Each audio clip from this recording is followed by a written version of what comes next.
Bryan Moskow, the Guerrilla Chemist, who has an MS in Organic and Biochemistry, a PhD student at Georgia Tech, and creates off-season and prep protocols and hormone optimization and posts various cited studies regarding PEDs, peptides, substances in pre-workouts, supplements, protein. Why blow it on adding all these other things that you should add later to increase your androgen levels? Because at some point there's a saturation level where you only have X amount of androgen receptors, period. And so the low dose SARM is perfect because that they do bind very, very tightly and they can mitigate some of the side effects. So all of these compounds you're putting in, which are very slightly different in structure, are still binding to the same thing. There has been studies shown is when you do take testosterone, you do increase the number of androgen receptors. The hormone peptide 2 and 6. Didn't see a whole lot, definitely made me hungry, but as far as increasing growth hormone levels, I don't think it did as much as when I got my blood work done for MK677. Okay. I saw that my IGF1 levels were super high, like 400. Every time I read your things, like, it's always new information for me, especially the freaking ejaculating 21 times a month. That lowers prostate cancer. It was kind of crazy. People worry about prostate cancer. I'm 44, so that's a thing for me, to get like prostate cancer. So when I read that, I was like, 21 times a month. Okay, I gotta get a new girlfriend. The growth would be most effective post-workout. And then so many people take it at night, and that blows my mind. Why do you think growth hormone at night? That's when you produce the most. So when you take anything exogenously, you're blocking the natural production of it, right? Before starting this podcast, I just wanted to say that ideating steroids for a full show is not widely accepted because it discounts the real work, which is the backbone of this sport, and unfortunately spreads that an unsafe chemical solution is all you need for results. Both of these are antithetical to society's understanding of the sport, and while there will always be some that claim that PEDs are all you need, I would like to deliver an honest message of what is required for achieving top performance, as well as the dangers associated with this route. I received this comment from a user named Nightscarens.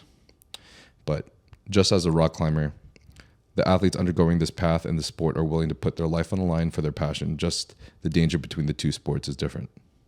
Luckily, we do have safety nets in the sport, such as organ imaging and regular blood work. But that doesn't change the high risk one must accept in taking on this competitive lifestyle. I think everything's good. I'm using these earphones that I got from my Delta flight, so I think they're gonna work just fine. So that's why I always have two pairs of earphones. I have one headphone I use for the mic, and then I have one for the one for you. Yeah. And I don't know. It's just the mic audio going through the normal audio interface for the podcast is just so much nicer than hooking up a mic to the computer directly for the ones that I've been experimenting with. So I just keep doing the exact same thing. Yeah, whatever works. I'm trying to figure out a podcast thing. Like, I have an idea called Science Without an Agenda that I want to do, because you know how like right now there's such an agenda to falsify science. Yeah. I just want to throw out information like, shit that we've been lied about, shit that that was not published or we tried paid to do, and then what's real. Because I think people trust me enough to know what's fucking real. Yeah. Yeah. So I think that would be awesome. I think it's kind of crazy how much is going on there. Did you even see that tiny little clip of Andrew Huberman being used for the Jazzercise ad? No, I didn't. I followed him, but I didn't see that he got paid to push something now. No, I don't know if he was paid for it, but I think Jazzercise used a clip of Andrew Huberman. Oh, without his permission? Discussing, some things regarding the benefits to, I guess, maybe gnawing on shit or something. Oh, something related to Jazzercise that helped promote their product. So there's a lot of that going on. There's a lot of GLP-1 promotions and marketing going on. Dude, we can talk about GLP-1s because GLP-3 is the one you need to go with. Oh, yeah? Yeah. I don't know anything about GLP-3. GLP-3 hits 3 different receptors for insulin and stuff, and it doesn't cause the muscle loss. Like GLP-1s cause 50-50 muscle loss to fat loss, and then can cause permanent blindness.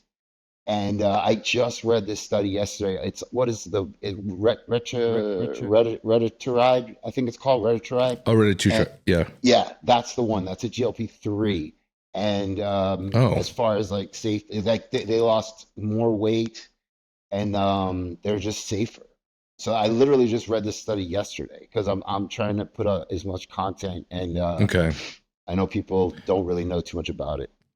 I know a little bit about that. I didn't realize it was a GLP or it was classified as a GLP-3. Is tirzepatide classified as a GLP-2 or something, or is it still GLP-1? I So don't know. I don't know the like difference between any of these. Ozempic is the GLP-1 Yeah. because it only hits the glucagon like insulin or protein, right? So this one hits two others, which is why they Mhm. call it GLP-3. I don't know if they do make a GLP-2. It wouldn't surprise me if they did, Okay. Yeah. but this is the one that you could buy on peptide sites and stuff like that. So That makes sense. Okay. So I know tirzepatide, I think hits, I think tirzepatide's in the middle of those two. So I think it hits 2, I guess, whereas retatrutide hits 3. And from what I know about it, I've seen some of the, I've seen a little bit of the studies regarding the, I think the benefits that you said, where there seems to be a greater percentage, there seems to be the tiniest increase in body weight loss over like I don't know if it was a 26-week period I or saw something. 40. I And saw a then, 48-week study. okay, maybe that was what it was, yeah. And then slightly better body composition. I've also heard though anecdotally that it tends to quiet the food noise less than tirzepatide. So I took one shot of semaglutide and I was full for hours and I was like, I fucking hate this. And then I did a lot more research on it and I'm like, and then I saw the blindness thing. I was like, this is that's crazy. essentially causing your body to age. It's like aging up everything in your system. Hmm. If but through like vasoconstriction. So like if you're slowly killing off blood cells and your blood's getting not being able to flow to the proper places, which is what caused the blindness. So if it's doing that to your eyes, I would imagine it's doing it almost systemically. So just imagine taking something, you're losing not only 50% of your body fat, but you're also losing muscle, which is like sarcopenia. Yeah. And then you are not only that, but you're losing like blood flow to vital organs. Like who the fuck knows what can happen?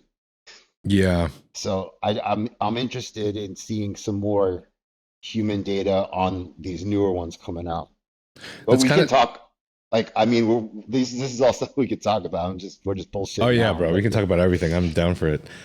Do you think though we could try, is there any chance that we could try, I don't know if this is your phone or anything that you're recording on, but could we change it to horizontal, to no horizontal orientation? Nice. Is this better? Is this a better? Yeah, this is way better. Okay. Cool. It'll look a little bit more official. Okay. But yeah, no, I'm actually really surprised I didn't see any of that. I didn't know about any of that. So that's kind of surprising to me because you would think that it would help in some sense with longevity because of, the benefits of insulin sensitivity. And I don't know, I guess like the decreases in such glucose spikes, but. Right, but I mean, there's so much that goes into like insulin is good and bad, right? Like it's the most anabolic hormone in your body, so you need it to build muscle. When you go keto, you go super flat. Mhm. Carnivore diet, it does help a lot with like your triglycerides and stuff like that. Mhm. So like there's benefits to all of these things, but like the main thing with like a higher sugar diet would be like, you ever heard of type 3 diabetes, they're trying to call it, where it's like Mhm. your brain gets insulin resistant, which they think causes things like dementia, Alzheimer's, stuff like that. Yeah. And so, because your brain is so much better on ketones, and your brain uses over 20% of your calories you take a day. Think about that.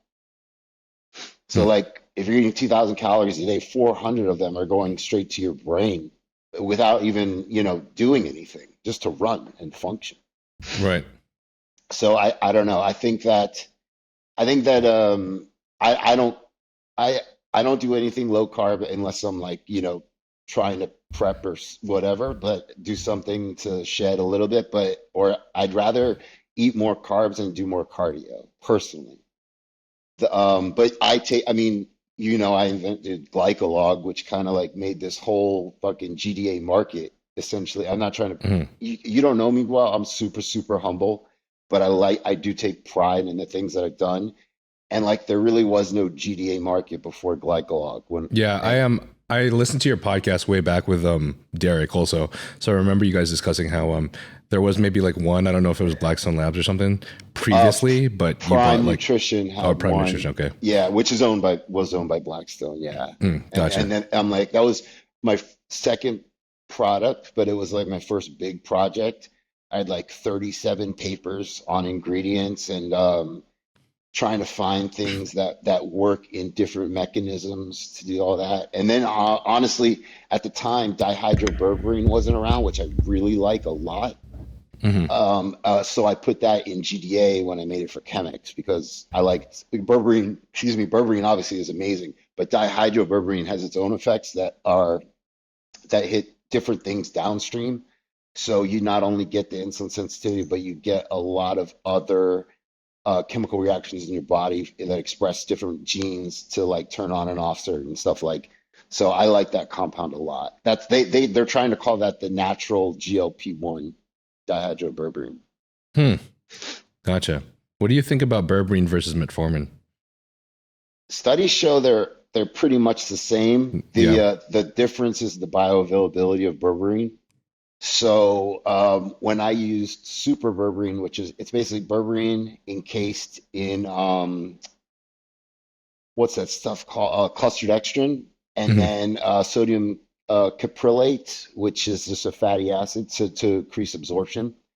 So that helps with the absorption of berberine versus just berberine HCl or something like that. Okay. But then they've come out with other things. I don't actually know they haven't. They've made more stuff for other compounds to increase bioavailability. But like people have this misconception, like if you add black pepper extract, that's just this magical fucking thing that enhances viability for everything. But it doesn't do that. It hits certain. They're called P450 cytochromes, and those are the ones that it inhibits certain things from breaking down, but not everything. And it just like pisses me off when people have no clue and they just throw these in these formulas, and I just like sit and laugh at it. I was like, okay. Yeah. Or like estrogen or something like that. They just throw that in there. I'm not well versed in the supplement space, but I feel like I'm versed enough in the fact that some of these supplement companies really love to throw a lot of ingredients in there sometimes that just don't seem to like I feel like sometimes they throw it in there for the sake of them being able to claim that product is in there. But then label dressing, yeah, of course, right. And I remember you guys were discussing before even just simple beta-alanine being put into a lot of products. For the I feel like it was more of just like a mainstream thing for pre-workouts rather than like some reason for some sort of efficacy there. No, it takes 180 grams to build up enough carnosine in your system to get a 20% increase in carnosine to block lactic acid. So 180 grams is where they got the 6.4 grams a day times 28 days. And then most companies cut that in half to 3.2 grams, which you need now for double that. So it's like taking it every day does not, for a little amount does nothing except make you tingle and itch, and people like feeling things, so they think it's working. And I think I don't know. Beta-alanine to me is a huge scam. There's so many better things. Fucking sodium bicarbonate works 1,000 times better, and it works right away. And it's what your body naturally uses sodium bicarbonate to buffer, or bicarbonate to buffer acid in this exact way. What I guess. I don't know anything about sodium bicarbonate, especially it's baking soda. Pre-work. Yeah. But like, how is it beneficial for a pre-workout supplement? So the bicarbonate is hydrogen and then CO3. So that's the bicarbonate anion, and then the sodium is just to hold it, because normally carbonic acid has 2 protons. So what it does is the carbon, the oxygens that are on the carbon bind with a proton from lactic acid to reduce the acidity. And then once it makes that carbonic acid, it immediately goes to water and CO2 in your body. So you're naturally buffering acid in your body. Gotcha. Okay. Okay. Well, I think there's I'm trying to think about where I want to go first, because there's like so many things I want to talk to you about. And if I talk to you about supplements, it'll probably be like 6 hours, because I know nothing about supplements. Okay, so you want to do more of the drug stuff? I mean, honestly, everything. But I mean, I just wanted to say first that like I really love all the studies that you post on your page. I feel like people like to talk about what studies say, but then they never actually cite the studies. They never actually post the studies. They never actually refer to the studies. And I talked to someone recently, Dr. Trevor Christus, who really likes to focus on how a lot of studies are misread. And a lot of people also like to, I think, cite the study that, I can't remember what the name is for these studies because I'm brain farting, but basically the study that's like the preliminary study that's like the literally citation, just like the ones that are cited that are not the actual publication, but the reference that they use for the publication. Is that the initial one where it's like they use like a control group of like 5 people or something instead of like the big control group? And it's like just supposed to propose that like this theory could is even good to be tested. Yeah, for like proof of concept. Yeah. They do a very small, like N equals 5, N equals 6, something like that. And then the actual study is the bigger one with, N equals 200 or 1,000 or whatever. Right. And then a lot of people will tend to cite the one that's just like N equals 5. Yeah, which is not a great data set. Yeah. Like you can't really gain much from that. Mm-hmm. But I'm glad that you post all that stuff, because that's, every time I read your things, like it's always new information for me, especially the freaking ejaculating 21 times a month that lowers prostate cancer. It was kind of crazy. I said that to my girl. Thought it was necessary. I thought that was a funny story. I thought people would just like kind of get a kick out of it. But like, people worry about prostate cancer. I'm 44, so like that's a thing for me to get like prostate exams. So when I read that, I was like, 21 times a month. Okay. I got to get a new girlfriend or lube or something to get those numbers. Oh shit. I also really like that you like post a lot of natural alternatives to drugs, especially the drugs such as like amphetamines and SSRIs. I think saffron, we talked. Yeah. I think everyone honestly should follow your page if they're interested in learning about possibilities based on these studies, because I just know that I've experienced myself, and I know a lot of close friends of mine and that have dependencies on these drugs, and obviously they all have some sort of side effects that vary per person, but there's always something, right? And something that really, I think, lowers significantly one's quality of life, if not now, over time.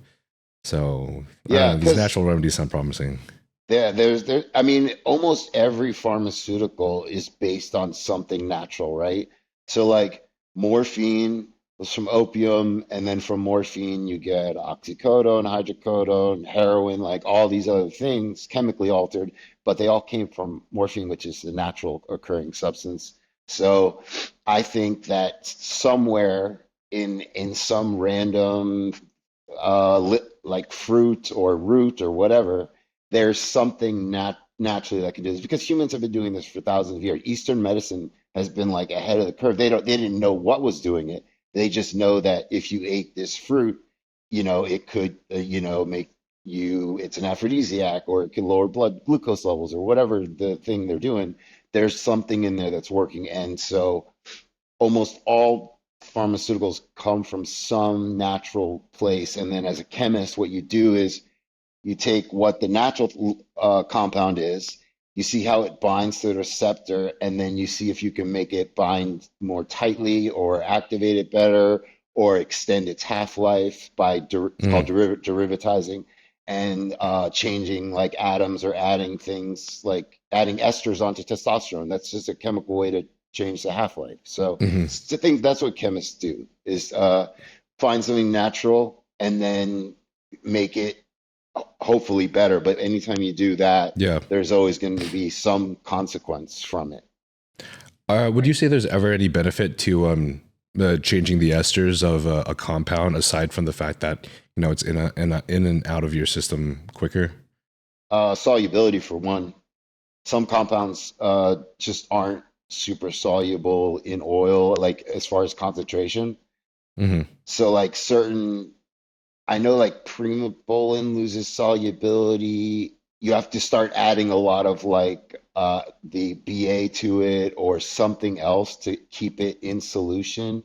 A lot of there are there are some compounds that will just crash out of the oil because that either the ester's too long or it's too it has too much too much polar parts of the ester, like which is not normally not the case, but like that would be like the only reason is for solubility, like so you don't like get a lot because so you don't have to add a lot of like benzyl alcohol or something that makes it hurt. Okay. Gotcha. I remember hearing people, the bro science of like changing esters because certain esters work better and that you should like switch between esters because it might help some kind of, I don't know, a reduction in tolerance or something, or efficacy of changing esters. I don't know. I just remember hearing that in the past or in forums, and I'd always be like, I feel like this doesn't make any sense. No, the enzyme esterase cleaves the ester. It's just a matter of how long the ester is to break down in the body, and then when it can cleave off. But yeah, right. There's no benefit for as far as like tolerance goes, if that's what you mean. There's nothing like that. Mm-hmm. Yeah. So what got you started, I guess, in the bodybuilding space in the first place? I know that you competed a few times, especially years and years, starting at the age of 25. Yeah. So yeah, in 2005, I did a show in Orlando. That's where I was living at the time. I was going to UCF, and that got me into like understand that you have to use these drugs, and I like the sport, and I was like, okay, I get it. I want to try and figure out safe ways to do this. So then I started really reading about as much as I could about the chemistry stuff, and Patrick Arnold, obviously the king of pro hormones and all that stuff. So I was really into following his stuff, and then I was just so curious on, I mean, even before competing, just curious on how if you take like a Tylenol, your headache goes away, or so. I was just curious on what's going on in your body. So after competing and learning like what these drugs are doing, it just got me into chemistry in all aspects. And then in '07 is when I went back to school for chemistry specifically because I was so interested in it. Okay, I was wondering which one came first, the bodybuilding or the chemistry. No, it was working out, and like if we're going back to like the early 2000s and like what creatine and all these things were big as like supplements, I was like, well, what is it doing? Like, people are just, oh yeah, you get stronger, you can gain muscle, but like how? So I was always like, my mind works that I need to understand how it's working in the body, so that way I can rationalize why you're taking what you're taking. Gotcha. So like a fundamental understanding of a mechanism, you really have to know chemistry because that's really all it is, in biochemistry. So. Yeah. Did you how deep do you feel like you ever went into experimenting with yourself in the bodybuilding and competing space? Deep as in like how like high of doses or number of compounds or stuff like that, or experimental shit? Like, what do you mean by deep? Yeah, I guess I mean all of it because I think normally, I don't know, normally you get I feel like you get people that are a little bit more hesitant to experiment and start low and start slow. But yeah, I feel like you kind of went in a different direction where you ended up studying chemistry more and focusing more on, I guess, this aspect. And I don't know if your competing career was only like a couple years or so. Yeah, it was a point where, so this is like before Men's Physique, before Classic, all that stuff. So it was just bodybuilding. And so I I competed at 198, and I which wasn't hard. I walked around at like 220 normally, 225, How and then tall are I you? 5'9", so I'm not like super Yeah. tall or anything. So it got where, you start off doing some basic stuff for test, like prep wise, like some sort of testosterone, some sort of anabolic primo, which is, at that time not very easy to find and usually fake. And so you do these kind of things, and then, to grow in a competitive space, you really, they push a lot of drugs, and there are coaches out there that just like push so much drugs. And my coach was not big on these, like, if you can get away with this, it's more about like the work and eating and all that stuff. So I never did anything crazy as far as, I think the highest dose I ever did for testosterone was like 600 competing, and then 400 of Deca was the highest. I had injectable Winstrol that was like 50 milligrams every other day, and then like trend later on 50 milligrams every other day. So it wasn't like these whatever people are doing now, Hmm. but I didn't know the chemistry yet. So Hmm. now that like I understand pharmacology and half-lives, that's why, like, if you see those protocols and stuff that I posted, the key is like how they overlap. So instead of having something that, takes 7 days and then it's half of it's gone, and then but if you're taking something else that's 14 days, like they're never actually overlapping, right? So the area of synergy is kind of low. So if you do things to promote daily androgen levels, that's a much better way, in my opinion, to build muscle, because everything is now hitting at the same time. So like if you take something, for 10 or 12 days straight, the same ester, half of that first shot you take, half of it's gone in, say, 7 days. That second shot now is another half of that's gone another 7 days later, but you're getting little incremental spikes every day that add up over time. And then if your last shot is day 10 or day 12, that's another 7 days. So this just extends the whole life of, say, the test enanthate or something. And while you're doing that, then after those 10 days, you switch to something else, which now has a shorter half-life. So now you're getting littler spikes under this larger spike that you have. So in that sense, you're actually getting things hitting at the same time versus two compounds that have completely different half-lives, and you're taking them, the old school, same injection twice a week or something like a Deca test, which have completely different half-lives. So to Hmm. me, that didn't make sense. So I just thought that if you can overlap everything, you're going to maximize your daily engine levels, which is going to maximize like how much muscle you can build. And it's a lot of pinning, but it's on Yeah. you do this before you go from longer to shorter, like throw an oral in the middle for a very short period of time to get even like a more area under the curve of synergy. And then when you're done after like, say, like 8 weeks max, something like that. So before your body starts to ramp up cortisol, and it's like, okay, we need to get back to our homeostasis. So we're trying to stop what you're doing. Hmm. Then you're done, and then you wait until those, esters are kind of fading away, and then you do a PCT. And I found that way works a lot better, in Hmm. my opinion. Gotcha. Do you I mean, I'm assuming that you end up injecting every day with that type of protocol, You do. right? It sucks. Yeah. Yeah, you do. So it's not something for like the week, but it's like, it's also very cost effective. So if you think about, you're talking maybe like 3 or 4 bottles total of Hmm. whatever you're doing, instead of like 1,000 milligrams a week of test, which is going to last you, 5 shots or whatever, or it is 5 shots. So that's like half a bottle in a week. You're just doing 200 milligrams a day for 10 days. So it's like, a bottle right there, and that's it. And then you switch to something else, and then you switch usually go from like more androgenic to more anabolic to then like, if if it's like a pre-contest then to something like a tren or something that's more of the androgenic and anabolic. And so by doing all of that, you're kind of getting the most out of the benefits of the different types of steroids there are. Wow, that's interesting as hell. I have some questions that I want to ask, but to be honest, I feel like my questions would be dumb because it's hard for me to even visualize this properly without, like plotting it on a graph right now. But I guess. Where's that book? Hold on. Shit. Give me a second.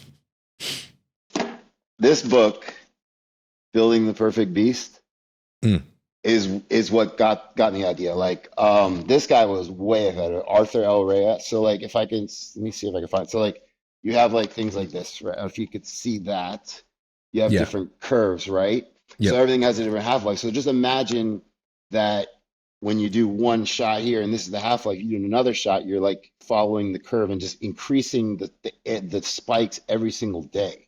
And so you're maximizing the area under the total curve of that, if that makes sense. I see. Yeah, that makes a lot of sense.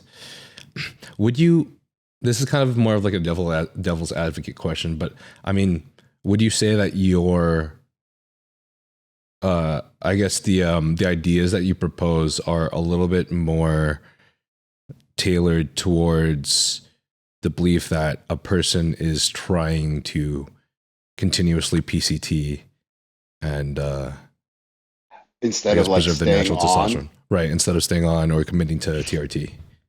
So if you're a pro bodybuilder, a lot of them don't come off. A lot of them do cruise on TRT, and people cruise on like, I've seen people cruise on like 500 milligrams test plus something else, which is so ridiculous. But I do believe, especially after what I went through to try and get fertile, I strongly believe that yes, you have to come off at a certain time. And if you do a good PCT, you should be able to keep a lot of your gains. You shouldn't crash hard, especially now with how easy it is to get things like HMG and N-clomiphene, which is basically just the active part of Clomid. Clomid is, they call it a racemic mixture. Clomid has 50 milligram Clomid tab has 25 milligrams of N-clomiphene and 25 milligrams of the Z version of N-clomiphene. It's just the way that the molecule is oriented in space. Right. So you're only getting half of the one that actually works. So N-clomiphene is just skipping the middle part. Right. And a lot of drugs are racemic mixtures. Adderall is one, for example. It's a racemic mixture of, they call it DNL, you can call it RNS. Those are just chemistry terms to show how it's orientated in 3D space. But some compounds that makes a huge difference, right? So like this is one molecule, this is the other. They look exactly the same, but they're not superimposable, right? So like they're mirror images of each other, right? They look the same, but in 3D space, they're not the same. And some drugs that do this, and it's very cost efficient to do this, and it's much harder to isolate a specific part, like the L versus the D or whatever. But some drugs, I forgot the name, but the most famous one is the one that caused the flipper babies. So like it was a racemic mixture of a compound, and the active one worked for, I forget whatever disease it was, but the other part of it caused the birth defects, severe birth defects, and that's why it was pulled off the market. So the racemic mixture, while it's easier to make and synthesize in a lab especially at the mass scale, it can bring along unwanted side effects or bind to something that you don't want it to bind to. So that, to all that, just to say back to N-clomiphene, that's just the active part. So it's just hitting it especially harder than, taking a normal clomid tab. Gotcha. And it normally tends to have less side effects too than a normal clomid tab too, huh? Yeah. I mean, there's not too many side effects from, those two different, the E and Z, but the N-clomiphene is it's just the active one, so there's no real reason not to use it.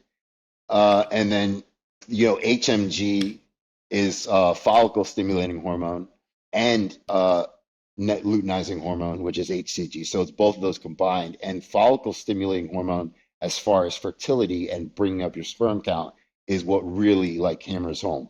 So if you're really trying to bring your natural levels up, most people go to HCG. That's the traditional thing. But when it came down to me specifically, I was not getting my sperm count up until my doctor gave me, it's called Gonal, which is the pharmaceutical version of just follicle stimulating hormone, which was crazy, crazy expensive. And then my friend got me some HMG from a farm, like an Indian pharmacy or something like that, but it was actual pharmaceutical. And that's when everything changed. Okay. You had to use both the pharmaceutical form of follicle stimulating hormone and then HMG for you to HMG results. has the same. So the HMG has the same amount. I think it's 75 IU of follicle stimulating hormone, just like Gonal did, but Gonal didn't have HCG in it, and so HMG is the combination of both HCG, which is luteinizing hormone, and follicle stimulating hormone. So it's just it's just like a 2-in-1 thing. That's why it was better. How come people? I feel like I've heard people say use HCG and HMG. You can, because there's not a lot of HCG in there. In the HMG, gotcha. Right. So the main part you want from the HMG is the follicle stimulating hormone. So yeah, there is a reason to also use HCG and clomiphene to do the best synergistic effect to boost your levels back up. So that way you're naturally producing testosterone and you get your sperm up and motility and things like that. Does this mean that you guys have been successful now? We are not together anymore, but I'm sorry to hear that, bro. No, it's cool. That's a whole nother story. But but yeah, like it worked, and I wound up like freezing some. Okay, cool, nice. Here's the really cool thing, and Derek actually brought this to my attention, and then I went to my fertility doctor with this suggestion. So think about this. The feedback loop of testosterone shuts down luteinizing hormone, natural luteinizing hormone, right? Yep. Mm-hmm. But if you're artificially elevating luteinizing hormone, then the feedback loop is kind of broken. Same thing with follicle stimulating hormone. Testosterone is lowering that, but if you're injecting synthetic follicle stimulating hormone, you can boost that back up while actually still being on a low dose of testosterone. So my doctor put me on 100 milligrams because I came off everything and crashed and lost like 20 pounds and, was smooth, like all the estrogen, mood, all that stuff. So when I found this out and I was able to get back on testosterone and be on the HMG and the HCG, like that was a game changer for me because I still had the sex drive now and it was still working because the feedback loop was now broken. Because you're artificially stimulating both. Right. Yeah. I remember that being a little bit of a debate back then, and also still discussion that's like, I don't know, it wasn't very consistent with, I guess you could say, HRT clinics or people that discuss fertilization of fertility, I guess, how you can upkeep your fertility, whether or not you should come off of tests every time you use HCG. I've still heard some differing opinions on whether or not you just stay on HCG the entire time or year round as you're on TRT, or if you want to cycle HCG. But I can tell you though, I have anecdotes of people that have experimented with doing HCG while on their test cycle and have gotten someone pregnant. Yeah, I mean, I posted a study about it. There was a study done that showed that it works. Low dose HCG, I think it was either every other day or daily, something like 500 IU or something like that. Yeah, kept your natural testosterone like humming, so that you weren't shut down completely. It's pretty cool. So I think that is something that if people go on the HRT route and they are planning on having kids or want to, then I think that is definitely a benefit to stay on the HCG while you're doing it. Yeah, definitely. But if you don't want to have any scares for a small period of time, maybe just don't do it. Yeah, I mean, if you don't want any scares at all, take Trestolone or take S23. Both of those Testosterone was invented as a male contraceptive. That was the whole idea behind it, Mm. because it decreased your sperm so much. And so when I first read the paper on that, Testosterone, and why they came up with it and stuff, I was like, that's interesting. Like a male birth control that also increases your sex drive, because testosterone cannot bind to sex hormone binding globulin because of that 7-methyl group. So it's always active. So in my experience with testosterone personally, the sex drive was always there, the muscle gains were always there. So you still wanted to have sex, you still wanted to work out, you still had the testosterone effects, anabolically and androgenically, but you did not, you had zero sperm. Hmm. So that's something that if you're, trying not to, I mean, again, I don't recommend people taking these, but like if it was invented as a male birth control, so Hmm. you are not there. I've heard of like DECA babies and test babies and people on cycles getting girls pregnant, but this is something that would 100% not. And S23, the SARM, apparently the same thing, kills your sperm count like to zero. So Gotcha.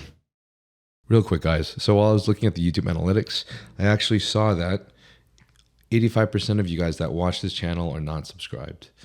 And I want to ask very little of you guys, but if you enjoy this podcast, if you find value in it, then please do me this one favor and subscribe to the channel, because doing so helps me get bigger and greater guests like the guests you are listening to today.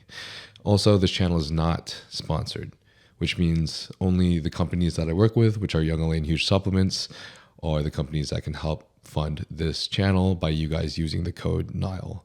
So code NILE gives you a discount of 15% off of Young LA, and code NILE also gives you a discount of 10% off of Huge Supplements. And if you decide to purchase anything from any of these companies, it will help immensely for me by using my code.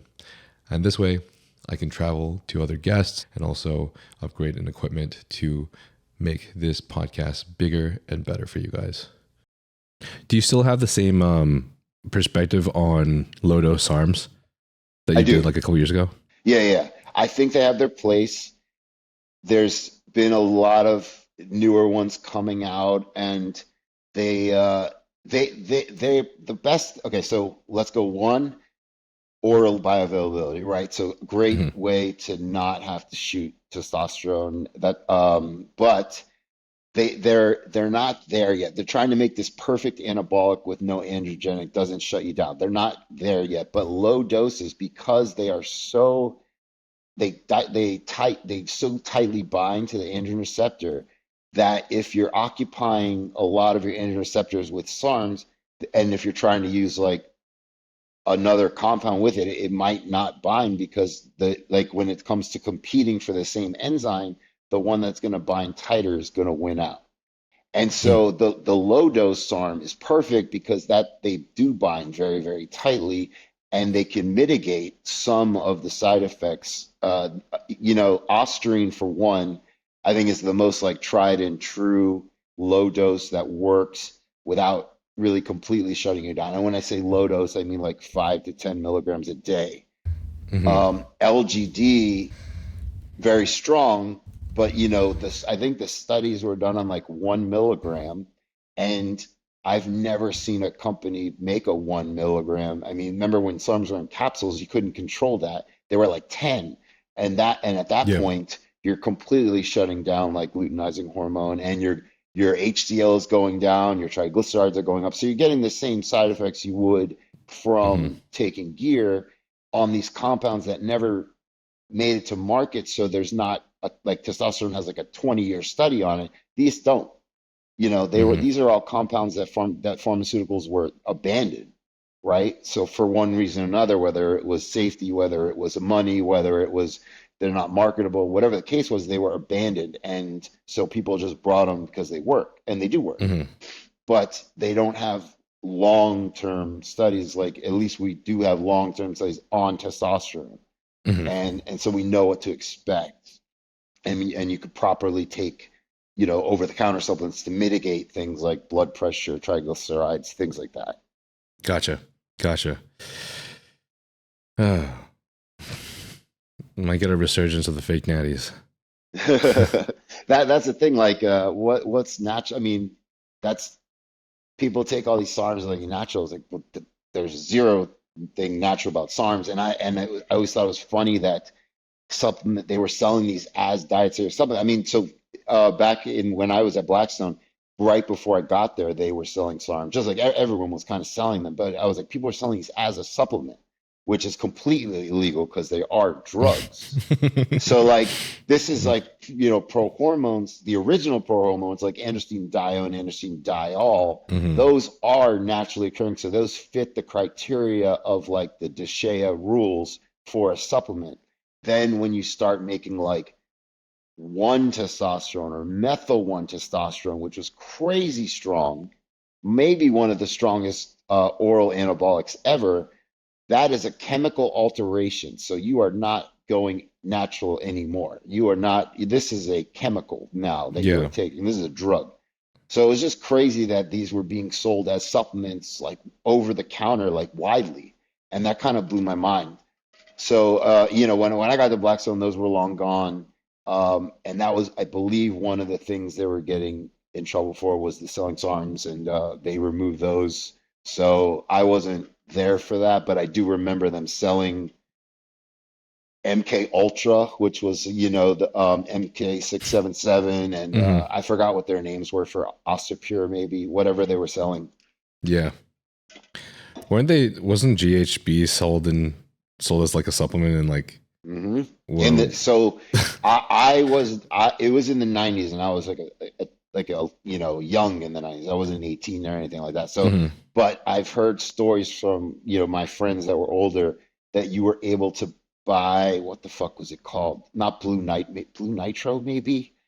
You could buy GHB as a supplement for growth hormone increase, and then all of a sudden, you realize you get a buzz from it, or you pass out, or you go into G-hole, and then you have the scumbags who are like, who can't get laid, and so they fucking put it in a girl's drink, and then that's, you know, and then they do bad things, and those people should go to jail and die. But like, yes, it was sold as a supplement, and I think it was called Blue Nitro. I could be wrong, but I believe it was called Blue Nitro. That's wild, bro. And now knowing how expensive like pharmaceutical GHB is these days. Sodium oxalate is the compound that is sold for insomnia, as that is a prescription you can get under very, very, very difficult circumstances. Yeah, super difficult to get prescription for sleep. And because the therapeutic index is so small, it's so, I mean, if you think about when G was big, and I don't know how big it is anymore, but when I was in college, it was huge. I used to have friends that walked around and had gallons of it, and you used to have to like put an X on the cap or something so that people didn't know it wasn't water. And every time, like my friends that were in a fraternity, because I was not in the fraternity, but I was friends with them because we all worked out together, and we all were just like into the gym and stuff. We didn't want to drink. We all did the GHB thing.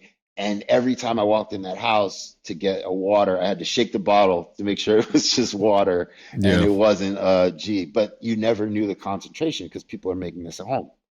So like, you know, if I were to make it, I can make a quick calculation, like a basic Chem 1 calculation on how to make GHB in like the right concentration, so you know exactly how much is in a dose. But like in those days, it was like, I don't know, try a cap and see how it works. So like, if you want to hear an anecdotal story, there's these guys that were in this fraternity had this G that was called, it was in an Aquafina bottle, and they called it something like, because they went on a cruise with it, and it had a delayed response. So they took it, and then nothing happened, and they took more, and then face planted in their dinner and like spaghetti and stuff on this cruise because it was just delayed, and it was super strong, but they didn't know it because usually it hits you in like, you know, 15, 20 minutes, start to feel something. After like 45 minutes, your leg was probably weak, and then you double that dose, and now you're like in a G-hole. So it was super dumb and super risky that none of us ever knew how pure it was, like how watered down it was, or how not watered down it was. Yeah. Because GHB is a solid; it's not a liquid. It's a solid that you add water to dilute, where GBL is a liquid. So Gotcha. you take GBL, which is a liquid, you add sodium hydroxide, which is a solid. It does the reaction, it forms. You evaporate the rest of it, and you get a solid compound, and that is pure GHB, which is what they give you as a prescription. And then you measure out a dose that you like, whatever the prescription dose is for sleep or whatever. But nobody did that. Everyone made it in a tub or whatever, and so you had no clue how strong something was. Yeah. So, and nobody was testing anything back. Like none of us knew how to do any of that stuff. Like now they have fentanyl strips and tests for Molly and all these things where you could see like, how is this real? Is it not real? But you didn't have that back then. So what do you think is the I mean, how reasonable is it for like someone who has a prescription for GHB? Like, is that, I find it interesting that something that's been used as a recreational drug, I don't know. I mean, I guess this happens often where there's a lot of prescriptions for real uses for drugs that are also used recreationally.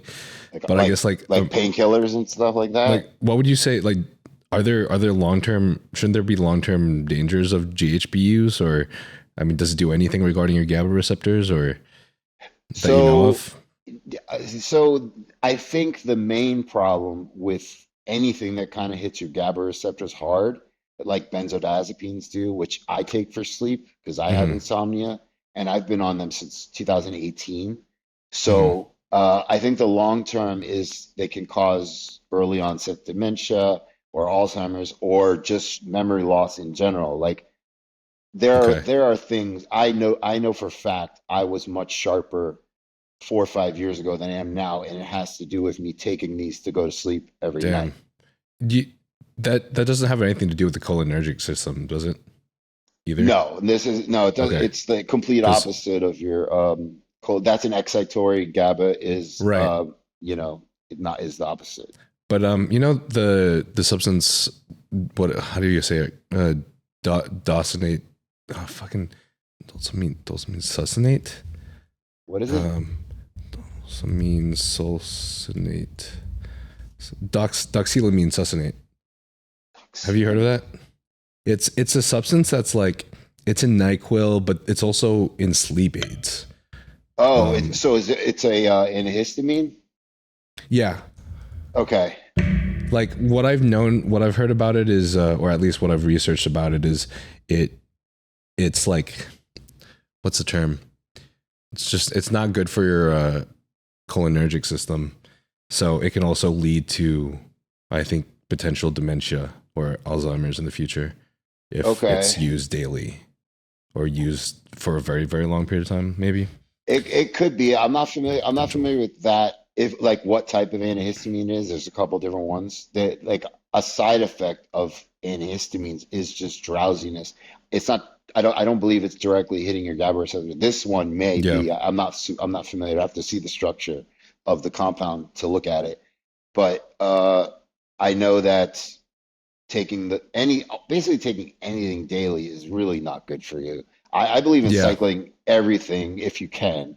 Even with my sleeping meds, I have to cycle between different ones for them to keep working. The structures are so similar, but then they like I was talking about, you change an atom, you add a methyl group, you add an oxygen, so you do something so that it's slightly different for the effect. So I've gone through so many that I found a combination of rotating ones so that they still work.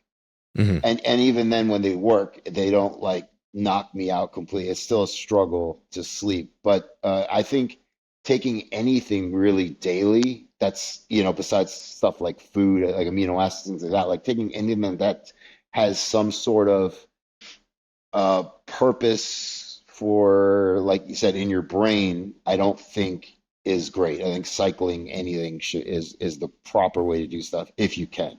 Yeah, I've always felt the same way too about basically everything. So I've always cycled everything, even though things, I know there's some things that people say, oh, you don't need to cycle this, or I feel like I've seen stuff on like lion's mane, them saying you don't really need to cycle lion's mane, but I don't know. I feel like I feel like a greater efficacy whenever I'm using it sparingly. I mean, take caffeine, right? Caffeine is like probably the most widely used drug in the world. And caffeine, once you take it, I think for like 7 days or 10 days, it starts to, you start to get a tolerance for it. So if you take a break, if you use it for like 3 weeks and then take a 5 to 7 day break, you can reset how it binds, like how strongly it affects your adenosine receptors. So, I mean, back in the day, like pre-workouts never had more than like 200 or so, and then people would like double scoop, and 400 is like a crazy amount. I'm in like the early 2000s, like whatever, late 2000s to 2010s. Now everything has like 400 or 500 milligrams of caffeine, which is, to me, is fucking crazy. But but with lion's mane specifically, because it's creating like BDNF, right? If your body has all these checks and balances, so if you at some point it's going to say we're going to stop doing this. You're taking this for too long. We're going to downregulate your receptor so that it's not going to be able to bind as well, or it's not going to be able to express the genes that it's supposed to do to get the desired effect. I posted an example about growth hormone versus IGF-1, right?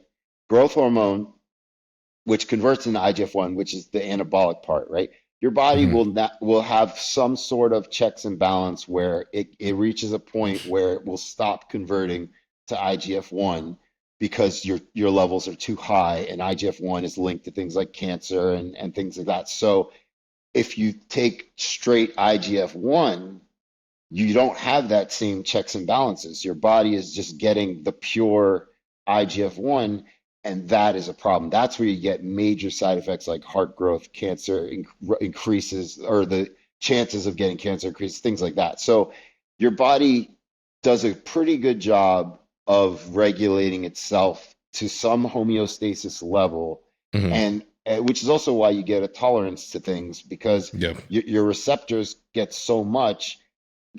So let me backtrack. Everything you put in your body is trying to metabolize it and get rid of it, no matter what it is, whatever you're using it for. So it looks at everything as a foreign compound. Let's break it down and get rid of it. So if you're taking something all the time, daily, you will develop a tolerance for it, because your body will increase the enzyme that breaks it down.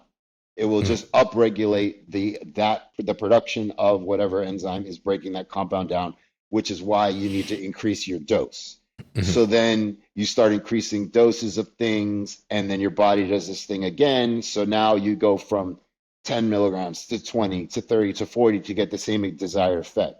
And you see this with drugs all the time. Like people who can take a 10 milligram Percocet and feel nothing.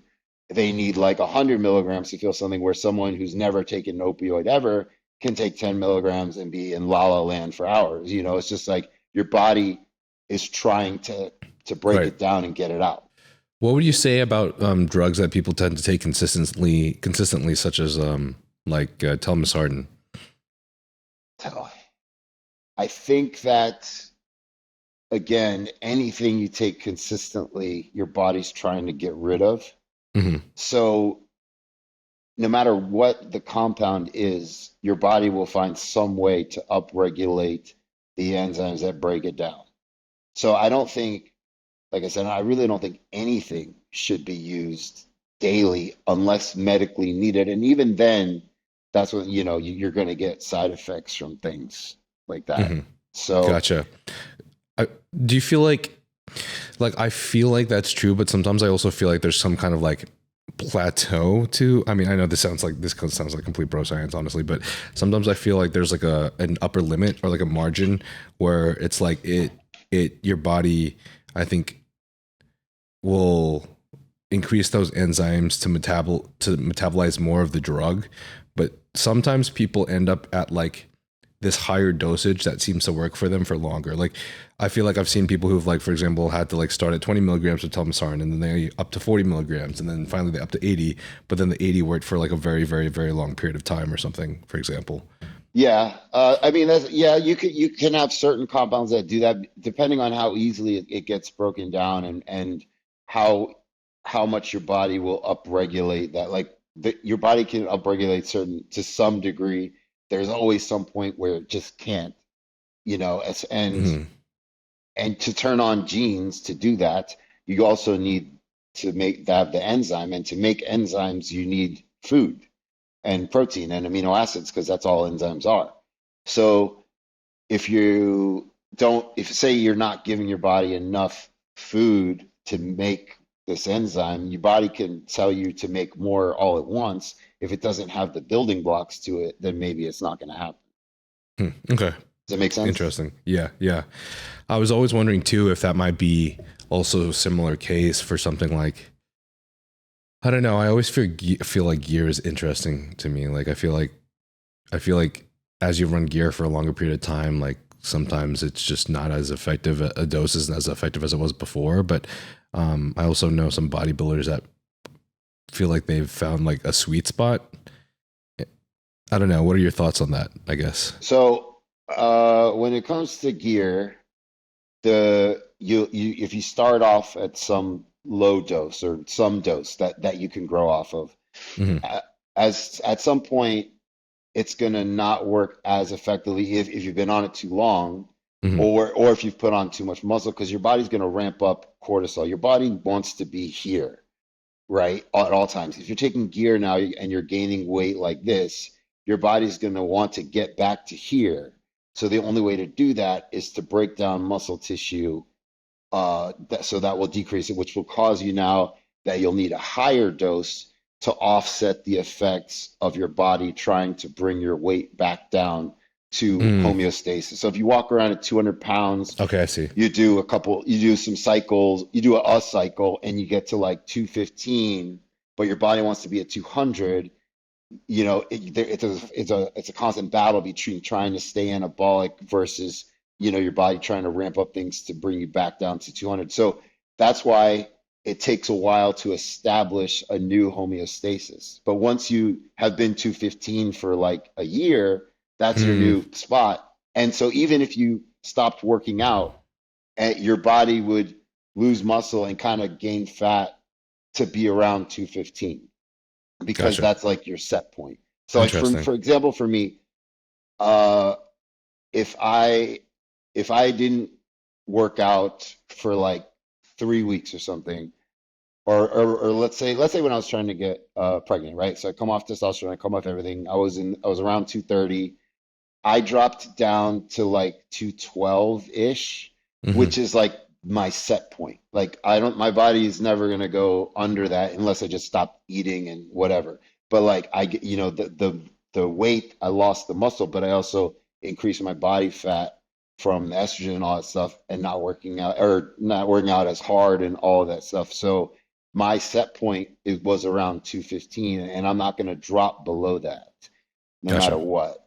So I think it's all about homeostasis with gear. And then, at some point, you're not going to grow off 200 or 300 milligrams anymore because your body's used to it. And so you increase the dose, but you don't go from like 3 to 6, you go to 3 to 4, or 4 or like 4 to 5. But like I've seen people's first cycles where they start at like 500 milligrams. It's like, have you tried 300 milligrams? Can you do that and see how it works? Because it's like, if you start taking morphine for headaches, Tylenol is not going to work anymore, right? So if you start at a higher dose and that's what your body's getting, when you try and go lower, your body's not going to get the same results, because like, well, I just had this much in you. My levels were just sky high.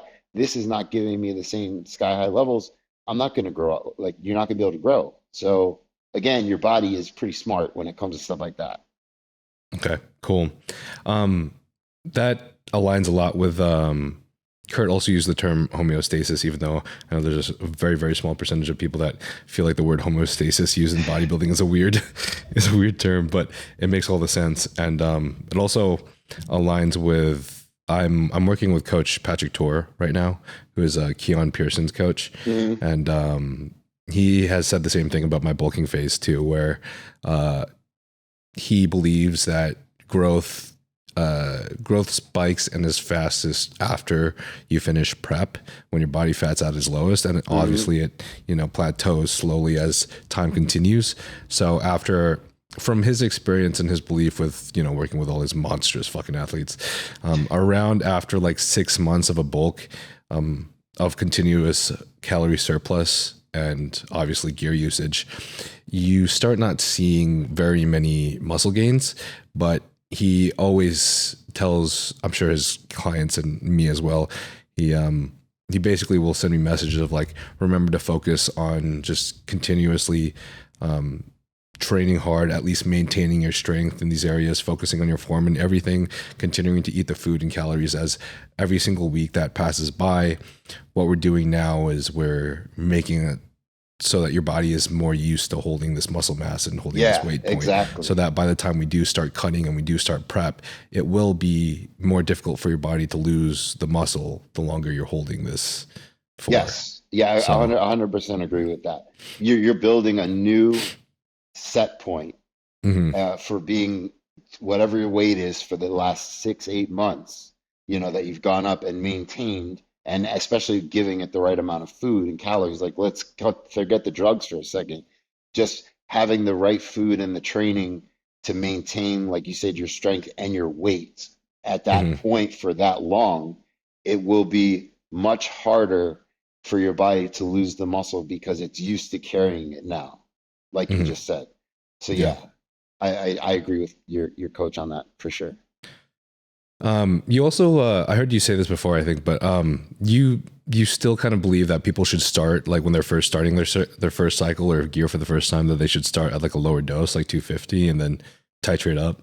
Yeah. Oh, like titrate up during the cycle or titrate up after, on your next cycle? I remember when you were talking about it that you believed, I think you and Derek were both posing that like, there's not really that much point in blasting so much in your first cycle, because if you can get the same benefits out of a lower dose, then you're also managing your side effects better, and then leaving, like, you're not ruining the potential, I guess, of the gains that you could make in the long run, and you're actually just potentiating and like elongating that potential by titrating up, I guess, and starting lower.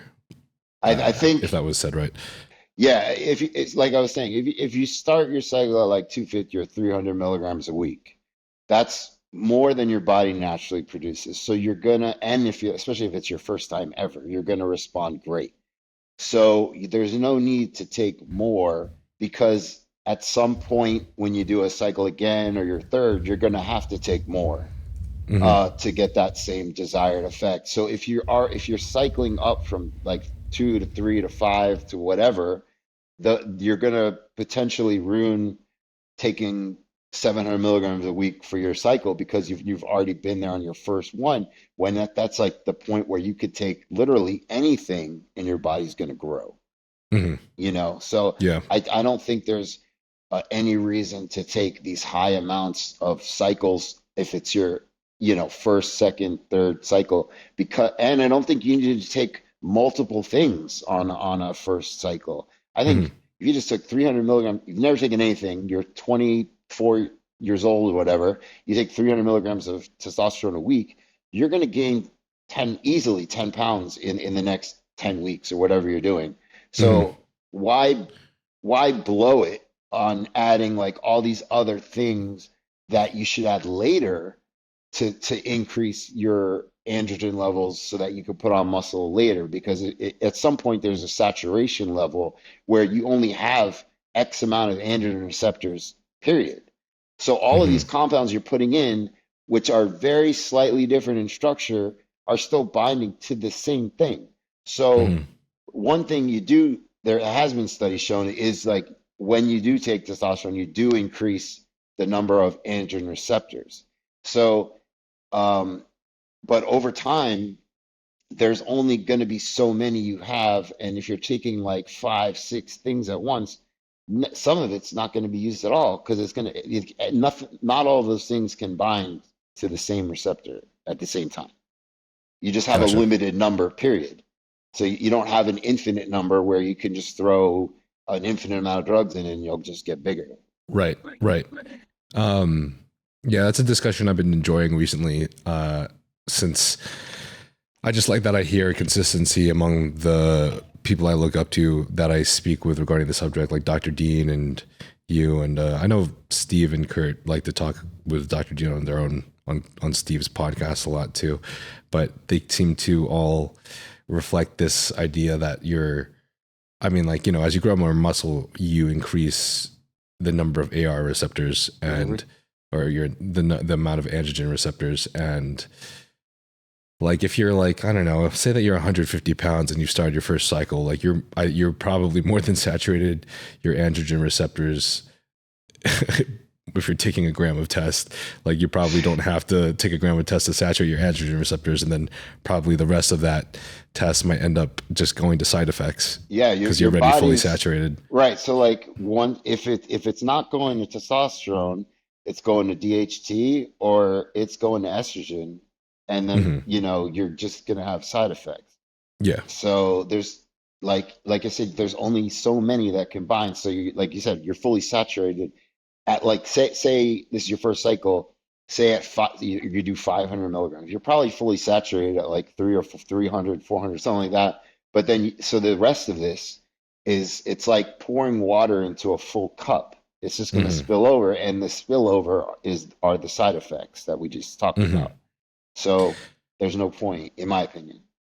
That's why, man, I don't really want to say this because I don't really want to target anything or trigger anyone or cause any really upset emotional responses. But I just feel like this is a really good explanation for, I guess, because I have a lot of, there's a lot of people younger than me that listen to this podcast. And I guess I want to express that, like, I want these people to do well, because then they can, when they're successful in bodybuilding, they can talk about how they learned all this stuff from Niall's podcast. But, if you don't want to be one of the guys that end up being, I fucking hate saying this because I don't want to hurt anyone's feelings, but like end up being like 40 years old or even like 30, and they look like they don't have hardly any muscle mass, but you can see the side effects even physically along their whole body. Then maybe it is actually a good idea to really start at the lowest, the minimal effective dose. And then titrate up as you grow bigger.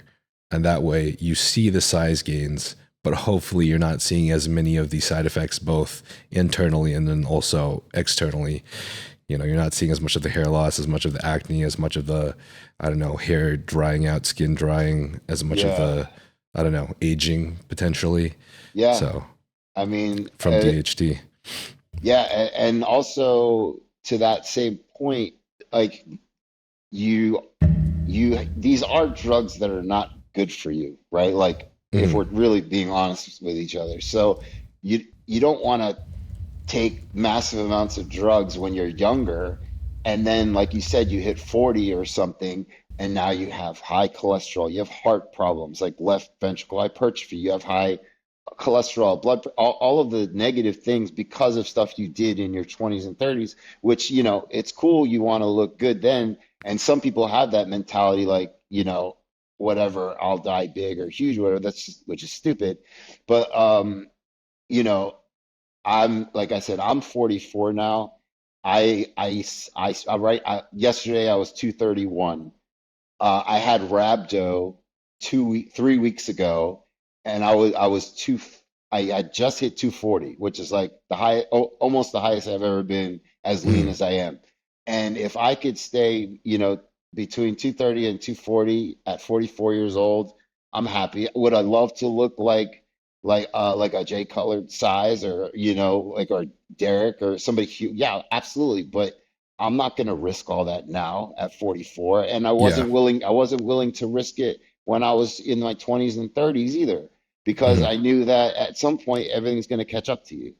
So I think if you take smarter approaches to things, then you can maximize the benefits of these, but not rely on them for the rest of your life. Because some of these guys, like we talk about, never come off. I'm sure you know, you're younger than me, and then your audience is way younger, I'm sure. So I'm sure you guys know people that are 23, 24 that take like 1,000 mgs of tren a week or something crazy, which is, you know, pro bodybuilders in the 90s and stuff that were pros and huge never took that much. Like Dorian Yates openly talks about his gear, and he has no reason to lie. So I kind of believe him when he was like, you know, you had real Parabolin, it was 76.5 milligrams or whatever, 76 milligrams in a 1.5 milliliter, and you took it 3 times a week, and that was it. That was it. And then you had a base of, I think you said like 500 of tests, and then maybe some stuff towards the end, but you didn't, he trained hard and ate and never missed a meal and all these things. And now with everyone's short attention span and like problems with dopamine from being on their phones every day or just wanting to get these results right away, which is great that you want to be bigger and stronger. But if you're not doing it the right way, you're just going to fuck up your internal organs, and you may look great now, but then in 20 years, what are you going to look like? No one's going to no one's going to stay huge. You can't. It's not healthy, whether you're fat or muscular. It's not good for your heart walking around that big. Well, I think the opposing argument to the comment you made about Dorian is regarding the cycles that kind of became public about like Chad Nichols giving some of his clients, such as like even Ronnie. I think the late 90s to the 2000s is when like those dosages of literally everything, right? Gear, GH, insulin became like sky high. And I don't know why, but I feel like ever since then, I feel like people have been running with like pro bodybuilders should be taking grams and grams of like cycles, you know, and like at least 1 gram to 2 grams of test or something crazy. I mean, I know tons of bodybuilders, pros, that are on, like, I'm not going to name names of anyone, but I've known pros that have taken 5,000 milligrams of test a week, which is fucking crazy. Yeah, that's fucking nuts. I mean, you're 300 pounds, but like 5,000 milligrams, and that's just one compound. And then, you know, and then there's whatever else they're on and orals or whatever. Like, I think the total milligrams a week was close to 10,000 or 75, like something ridiculous, where like, that's going to kill you. Like at some point, your body is just going to say, fuck you, I'm done. Your heart is just going to keep growing. And insulin, you know, like we talk about, most anabolic hormone in your body, great to use in a certain capacity if you know what you're doing. But if you don't, and you don't happen to have glucose near you, and you go into insulin shock or hypoglycemia, you die right then. So it's like, it's so dangerous. And if you know how to use it, it can, if you don't know what you're doing, for sure. Yeah. If you know how to use it, it could be an extremely potent tool. At growth hormone, from the people that I've spoken to, the pros that used a lot, I've known anyone that uses somewhere between 8 and 10. Some people have used a full bottle of Steroid a day, which I think is 18. I use, like, I do think you need more than like 2 to 4 IUs. I don't think that is going to do much at all. Okay, so I should up my 4 IU dose. I have personally tried growth twice, and I know for 100% fact this was real, because it literally still had the script on it, just kind of ripped off from a pharmacy from an AIDS patient, and so 100% knew it was real. I was taking 4 IUs in the morning. I think I was doing the 5-day-a-week thing, or I might have been doing every other day. But compared like to on and off, I didn't see this crazy difference. And I've spoken to a lot of pros over the years, and they say you got to hit like that 10 IU mark, or really to like hit you with everything else you're doing. Gotcha. So I just think if you're not using a lot of it, it's almost, the cost benefit of it is just not there for me, because growth has become much cheaper. You have this generic shit, which who the fuck knows, is it real, is it not? Unless you're getting, you know, for a fact it's real. It's expensive. I mean, like, I think the Serostim I got, I think costs like $500. for the 6 bottles of 18 I use of it. So, which is a lot of money where you could buy multiple bottles of gear and get better results. So you're just increasing the cost of your cycle for what? Maybe to get a little leaner. Yeah, yeah. The Maybe price, to the get a little price to size. result doesn't seem so Yeah, so like so awesome. if money's not an issue, yes, it's something. It's a valuable tool. Just like everything is a tool. You just have to know how to use it. And another, while we're on the subject of growth hormone, I did post a study and I talked about this. Taking it every other day was shown to have better benefits than taking it every day. I saw that, but isn't that fuck? I forgot the study. Wasn't that pertaining to like? It was for children, kids that right? need. It was for kids that need it to grow, which is the Yeah. purpose of why I got it. But the reason I said that is because what happened is what the levels stayed elevated longer after they stopped, and the levels were the same in both groups, taking it every other day versus taking every day. So Okay. they took the same amount in 7 days.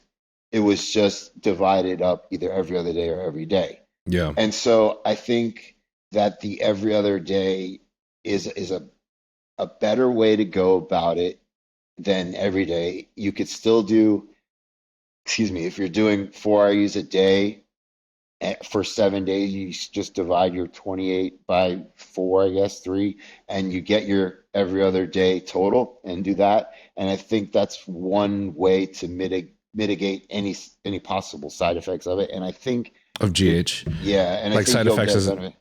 Water retention, blood pressure, that kind of stuff. yeah. One of my smart friends who might have been spewing bro science though was saying that he thinks that might be a potential good idea to also mitigate some of the insulin resistance Yeah, effects of GH just yeah, since you're not injecting exactly. every day. Yeah, But 'cause like I we mean, I don't talked know. about, your body's trying to get rid of everything you're putting in, and because of that insulin GH relationship, like they're Mhm. antagonists of each other, Yeah. then I think that your friend is it's right where like your glucose spikes aren't going to be the same. I think they'll be stable, and I think stability is the key to mitigating side effects and to growth. Not Mhm. growth hormone, just growing in general. Like Okay. stable levels throughout everything you do. It's so interesting though too, because like literally no one in the bodybuilding industry, in terms of like pro bodybuilding, really does this though. You know, like none of the coaches I know of like will give their pro athletes like every other day GH doses or anything. So, But I, so how I, many of these guys, and yeah, they're top coaches. So Chris Aceto, one of the best out there. I've heard from multiple of his clients. He's not like a drug guy. That's not his thing. He's got this mhm. eye. He knows exactly how to change someone's body. Like he sees you flex, he sees you pose. He's like, Yeah. okay, we got to change this, got to change this. But he's not a big drug guy. And I'm not going to say what his cycles were and for whom, but I have seen what he has given people. And I know 25-year-olds that take more. So that's not his big thing. And then you have other guys who recently got out of the game Mhm. that were big drug guys and push things to the limits. Mhm. And I just don't think they know enough about it. And Yeah. and right now coaching just became a thing, with social media. Everyone who works out and has a decent physique is now a coach, despite not having a pro card, despite not winning national shows, whatever. They just decide they're a coach. And where do they get their information for gear? What they use, what their friends use, forums? Like, what do you know? Do you know what you're talking about, or are you just doing what you think is the right thing to do, or are you doing like what some big time coach does? Because I Mhm. made this post a long, long time ago, didn't name the coach's name, but it was like his exact cycle that people verified of that he's given people. And one of the things that stood out, I don't remember everything, but I do remember 200 milligrams of oral Winstrol a day. Ooh. 200. on top of other orals that were there. Halo was in there. Don't remember the dose, but it was high. Anavar was in there. And then other compounds, which were at very high doses. But the 200 milligrams of Winstrol a day just stood out to me. And I was like, this is what you're telling somebody to do? Winstrol is not healthy. As far as steroids go, it kills your HDL, right? Very, very quickly. So I don't think Winstrol is this safe steroid to take for people as they think it is. Because, you know, just because I remember you saying that on Mark Bell's podcast. Yeah, because the safe Winstrol. I mean, what bro science wise, back when I first was introduced to it, you know, you think of safe as something that doesn't cause lots of water retention. Yeah, like something that's not gonna or isn't anadrol. Like anadrol, right?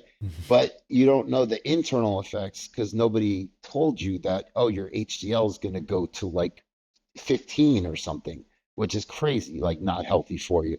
And your blood pressure is gonna go way up. And think about like transient blood pressure. So you're on all this gear, your blood pressure is already elevated. Let's say you didn't take a pre-workout with a Vaso in it, just for an example. Now you're squatting 500 pounds, you're benching 300, like the pressure that's putting on your blood pressure or on your body at that time it has to be astronomical.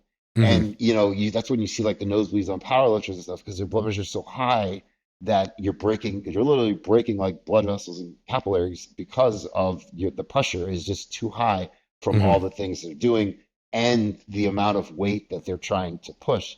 So again, it's transient. It's not like elevated all the time, but these drugs do elevate your blood pressure while you're on them for extended periods of time. You're also the reason, by the way, that I started introducing Arjuna extract to my supplement stack.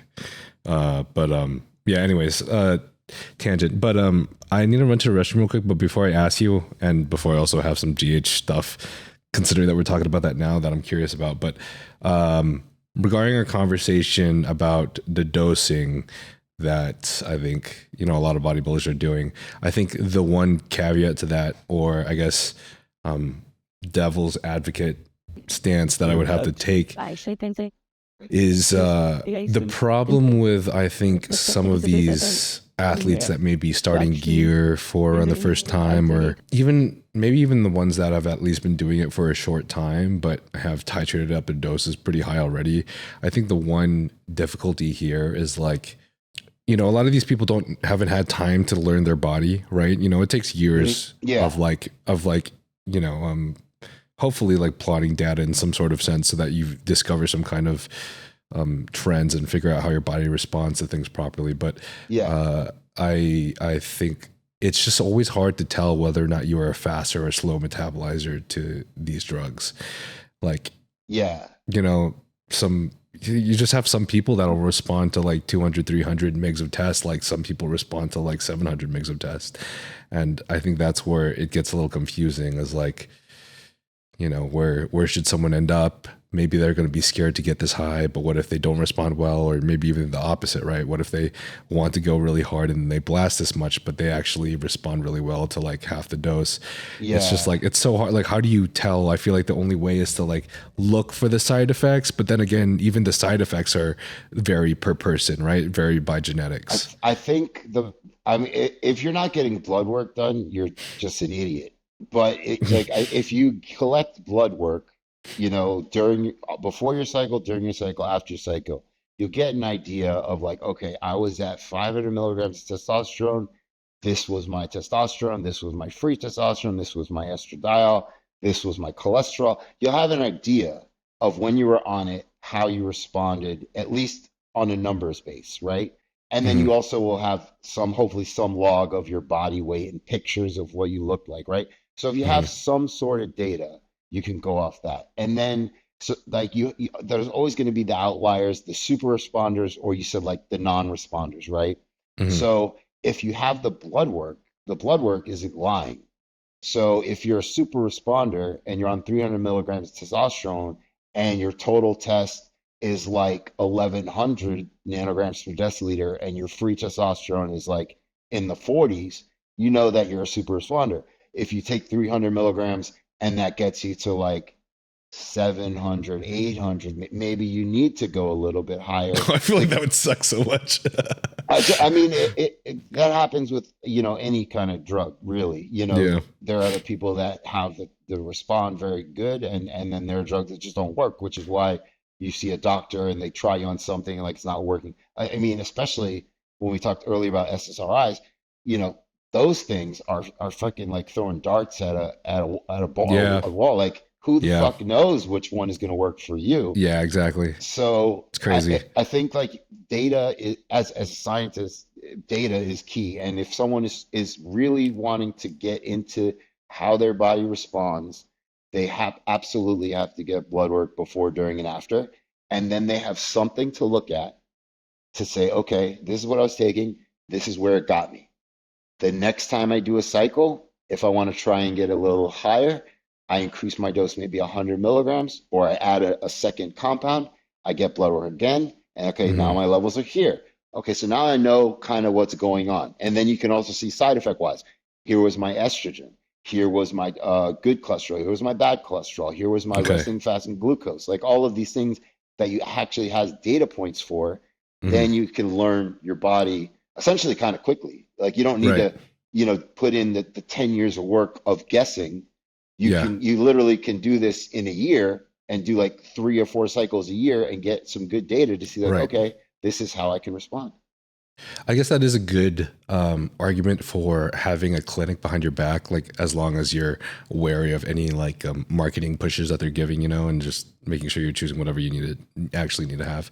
But like, because this is the argument. Know how to read blood work, right? Like, how to read your blood work. I mean, with AI, you could type in anything now, and it will tell you exactly what to look for, like biomarker wise, right? Like which is it's getting so awesome and crazy at the same time. But like literally, you could just Google what these things are, what the normal ranges are, what they do, and things like that. Like when I had rhabdo, my CK, my creatine kinase was like 35,000, but I learned that having the muscle mass I have, my normal CK is almost 500, where like a normal person's is like 1 to 200. So when I got my blood work done after I had rhabdo and it came back at like 480 or something, I was like, okay, I knew from previously having rhabdo, that's my set point because I had data before to look at. And so they weren't concerned that it was still elevated because they're like, no, that's what my normal is because I have so much muscle mass. And I'm not saying I'm huge. I'm just saying like, that's just what it is. Yeah. So, I mean, what I was going to say is that Fuad proposed this point saying that he wishes that he had blood work and places to get this done at back then.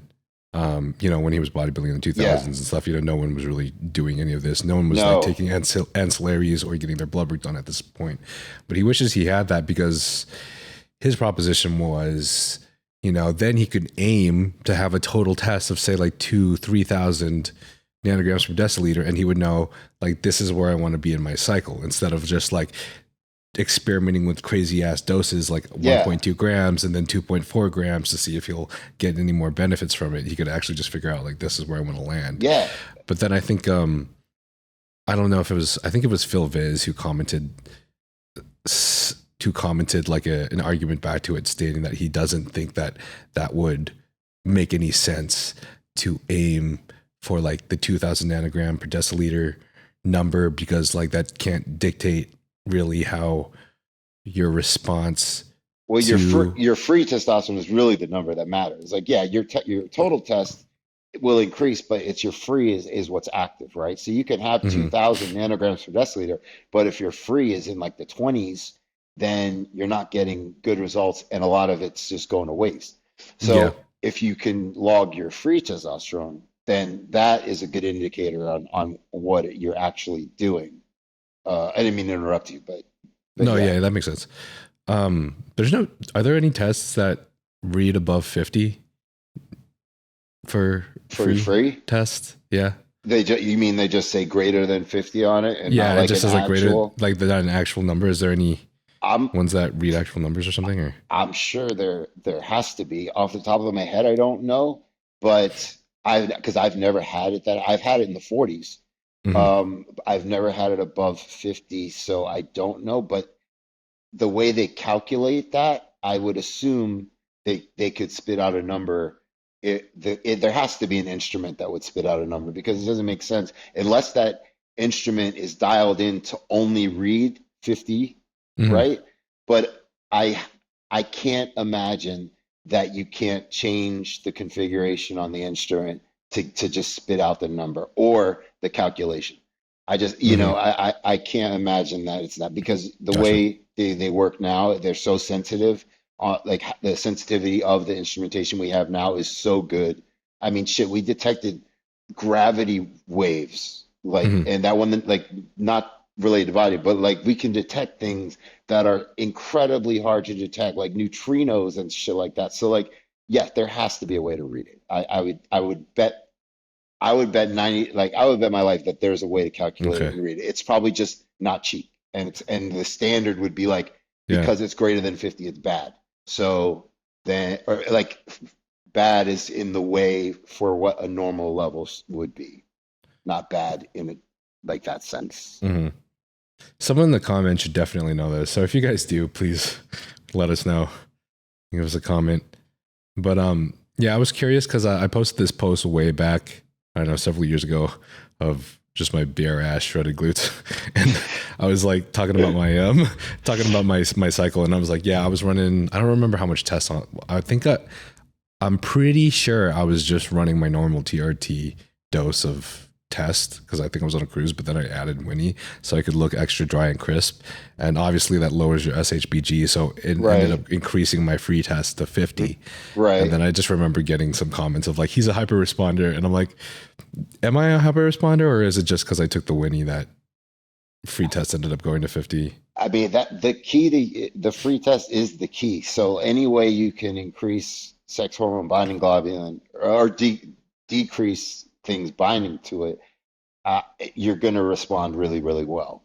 Mm-hmm. Whether it's something as simple as taking some boron, or you're talking about taking Winstrol or like Danazol, if you remember that compound, which is like super obscure, but that's a lot of bodybuilders use that specifically because it decreased sex hormone binding globulin significantly, and that was its main purpose.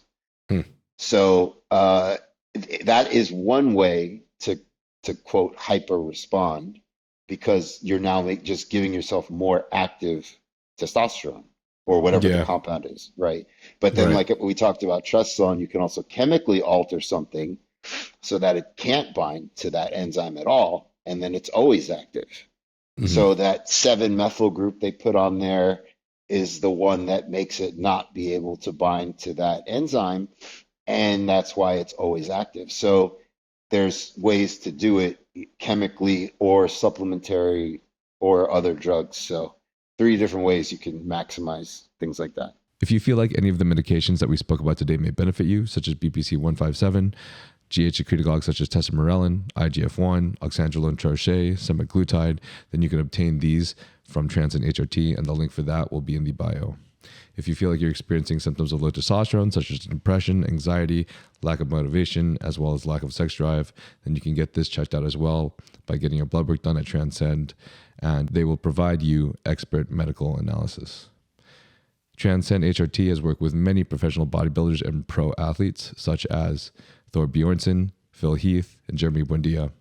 And if you feel like this podcast has any relevancy to you, I do believe that this clinic will provide of great benefit to you as well.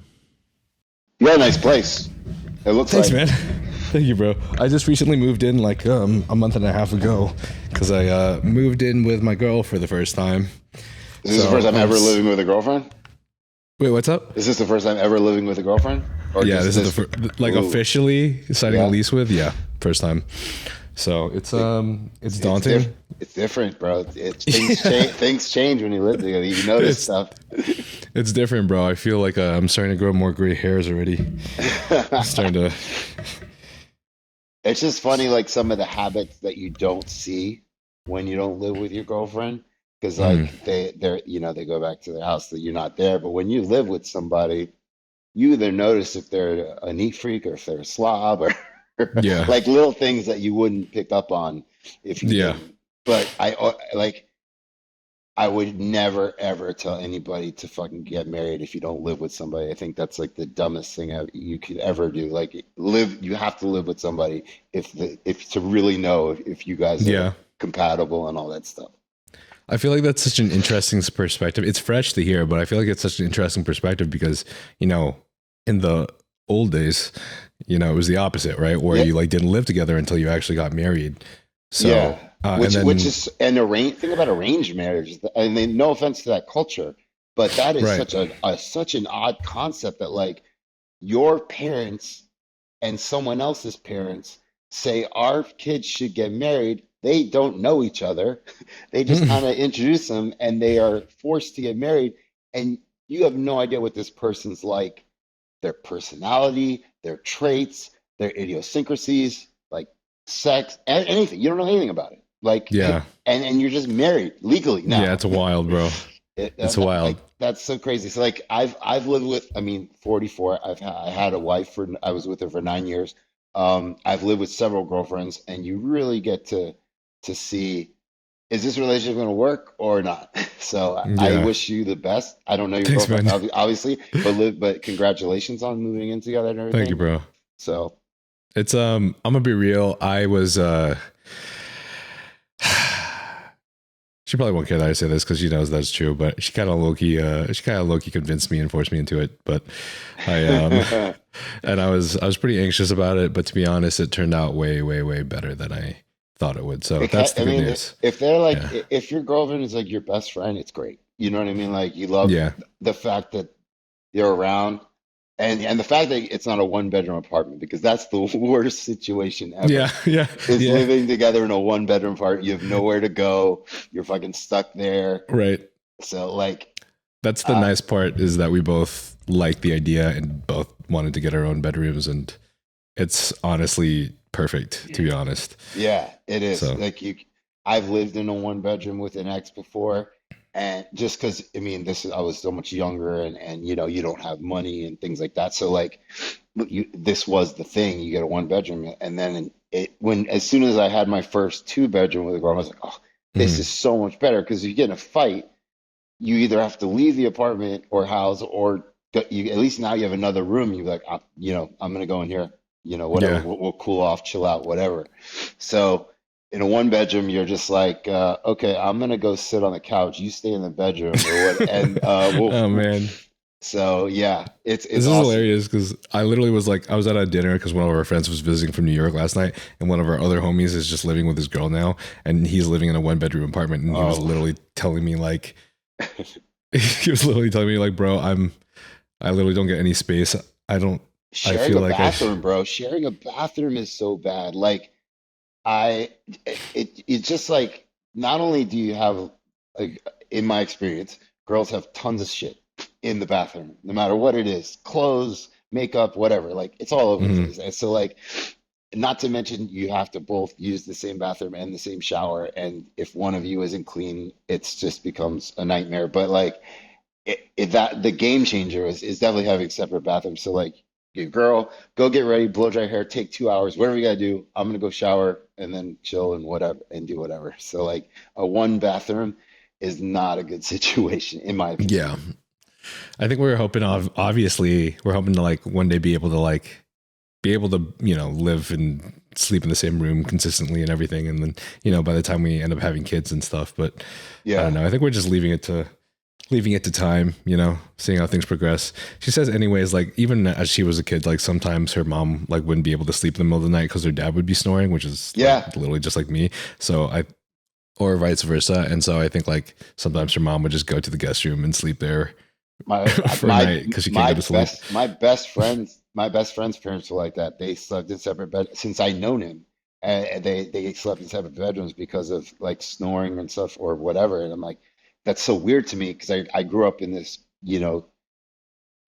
Yeah, nuclear family where my parents slept in the same. bedroom. You know what I mean? So it was just a weird concept that the parents didn't sleep in the same bedroom. And then like my ex-wife, her parents didn't even live in the same fucking city, which I thought was so crazy. And then Oh, like when they didn't, when they were like, even when they were in the same house, they didn't sleep. I was like, what is going on? I just couldn't comprehend it. So it's just different people, man. I mean, do what you got to do to make your marriage work, I guess.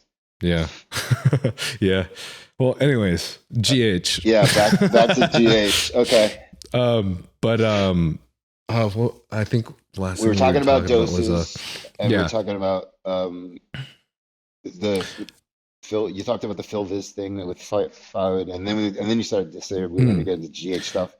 So I remember you posting, you posted on your Instagram that the study about fasted cardio not seeming to have any more fat burning effects versus fed cardio. Right. And I think I've heard that study cited quite a few times regarding fasted cardio. Like, what's the point of fasted cardio? You know, unless you're literally doing it for like longer than 45 minutes, I guess.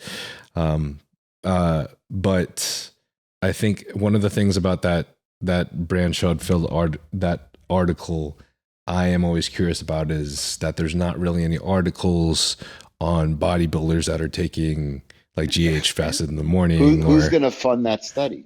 Right. Exactly. You know what I mean? Like who's going to like have athletes who take illegally taking prescription drugs because and then doing this to see if it works. Like you could do it great. Like bodybuilders, in my opinion, should be like doing this stuff anecdotally, right? They should, a group of friends that are, bodybuilders, some of them are real tight. I know plenty of them that are very tight. They should all just got together and said, okay, let's test this out. Let's all do fasted cardio for the next 2 weeks or whatever. You take your GH in the morning, I won't, and see how our body, and obviously everyone's metabolism is different, stuff like that, but let's see what kind of effect it has. And I think that's the best way you can do it. It's not going to be published, but you'll figure out like a real world results from that. Mm-hmm. And if I had friends like that, like I have friends that we haven't done stuff like that, but I've given out samples of stuff like, here, try this before you work out. Let me know what you think. Especially in the Blackstone days when I was just getting samples of free stuff and like obscure stuff. PJ and I had this really good relationship where PJ will try like whatever I give him and he would give me his feedback and PJ logs a lot of his stuff. So like he's somebody I can count on, be like, hey, take this for a week to test your blood glucose for a week and let me know what you think. So I was always getting samples of stuff and I was giving him like, here, take this today, see how your day goes, see how you feel mentally, clarity, that kind of stuff. And then we did that several times with a couple stuff and then we found like, that's how I was like finding things that were no one was really looking at yet, but anecdotally, like you could tell, because I'll try everything on me first and be like, here, try this. I think this is cool, and then we just go from there. But I think that's what bodybuilders should do: is just get together and do your own study and just take notes. Yeah. Right. I mean, that's kind of why I love the podcast, is because, the only other thing that we had to see all the anecdotal evidence is the forums and Reddit and shit. Yeah. and you don't even know who the person is most of the time. On the forums, it's who knows who you're talking to. That's why I really like the podcast, is because I think, obviously I don't know everything and I can't read people's minds, but I truly believe like at least 90%, if not more, normally my guests are being pretty damn real. And if they're not, they normally choose not to talk about it instead rather than lie about it. That's normally the response I get. Or like even like there was one case where one was like, I actually don't really want to talk about this stuff if that's okay, because he's just like a top level athlete. And I'm like, yeah, totally fine. And we just didn't talk about it. So everything else he was just normal shit to talk about. But there's no reason to lie. I mean, I can understand if you're, under contract with something and they're like, you can't admit to using illegal drugs, but maybe in the past you could say, I've done this in the past or whatever, but like there are some circumstantial things, but most bodybuilders that I know, like the real ones, they're pretty honest with everything if you ask them. I do too. Like that's exactly how I feel. Now, there's 100% a rare occurrence of pathological liars out there, which I was actually kind of shocked to experience. Unfortunately, I had one on my podcast that was kind of exposed, but he wasn't a bodybuilder. He was I'm not trying to say any names, but influencer. Is that the word? No, he was. Oh, man, I fucking don't use his name. Just I don't know what you're trying to say. If he's not a pro, he's just amateur, or he's just like. No, if I say it, everyone's gonna know anyways. But he's a powerlifter that's like. that's like extremely well accomplished Okay. in powerlifting, but I don't know, maybe he had some kind of further, we never know. I don't know. It's psychology. I don't know much. Yeah. but anyways, basically, like most of the time though, what I experience is like the bodybuilders like to like actually, you know, we like to communicate about the shit that we're experiencing, because it's like, I don't know, it's like in therapy when you get to like relate and talk about the shit that you're feeling and things to like your therapist. It gives you like a better feeling. I think like when bodybuilders get to like relate to what they're experiencing from a result of a drug or like a dose of something they took or whatever, it's nice to be able to talk about it, you know. Plus So to like I look don't know, out for each other, right? You know, right. like if you're saying like if you're being honest and talk about, hey, I took this and I got these really bad side effects. Don't take Mhm. this. Or I took this and it was awesome. Like you should try it. Like that's there's a lot of, you know, hate in the bodybuilding and jealousy and stuff like that. But the true guys that like the camaraderie, I think they share information like that, and I think they're really looking out for people, and especially guys Yeah. like Foad.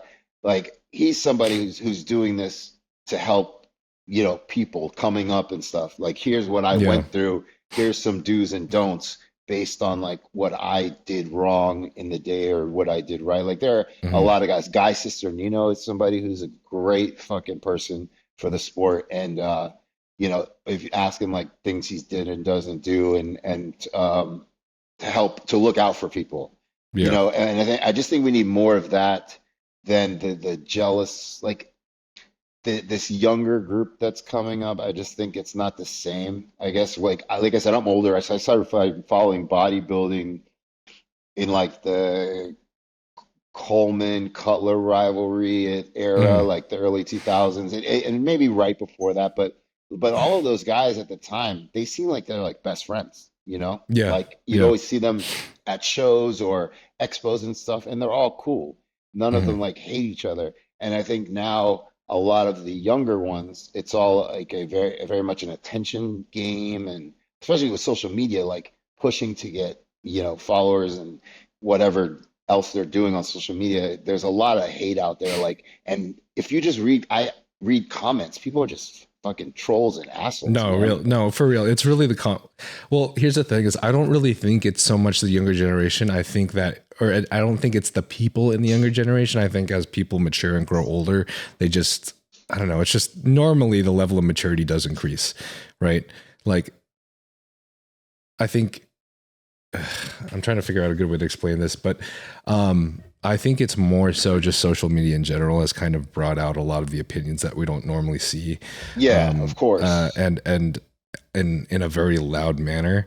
And I think also that because we see those opinions, it's like pretty clear that I think there's some belief still that like I don't think that this era right now that people are, and a lot of bodybuilders are acting the same way in regards to their transparency about what they do as like bodybuilders in the 80s and 90s that would literally be judged under doing such, I think, illegal things, you know, at the time, and also have Yeah, stipulations to their career and their income.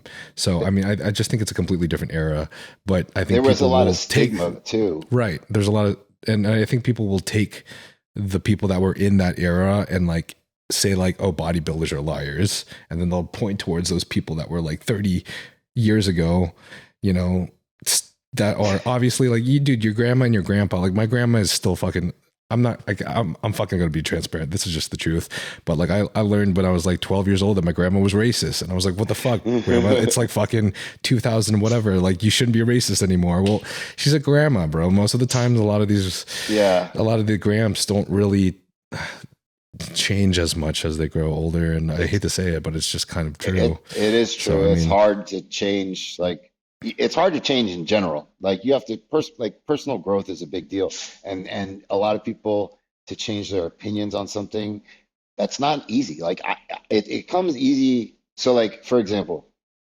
scientists, right? Like everyone's like mhm, science is based on data, but if the data changes, you follow the change. So like there have been like probably the best example.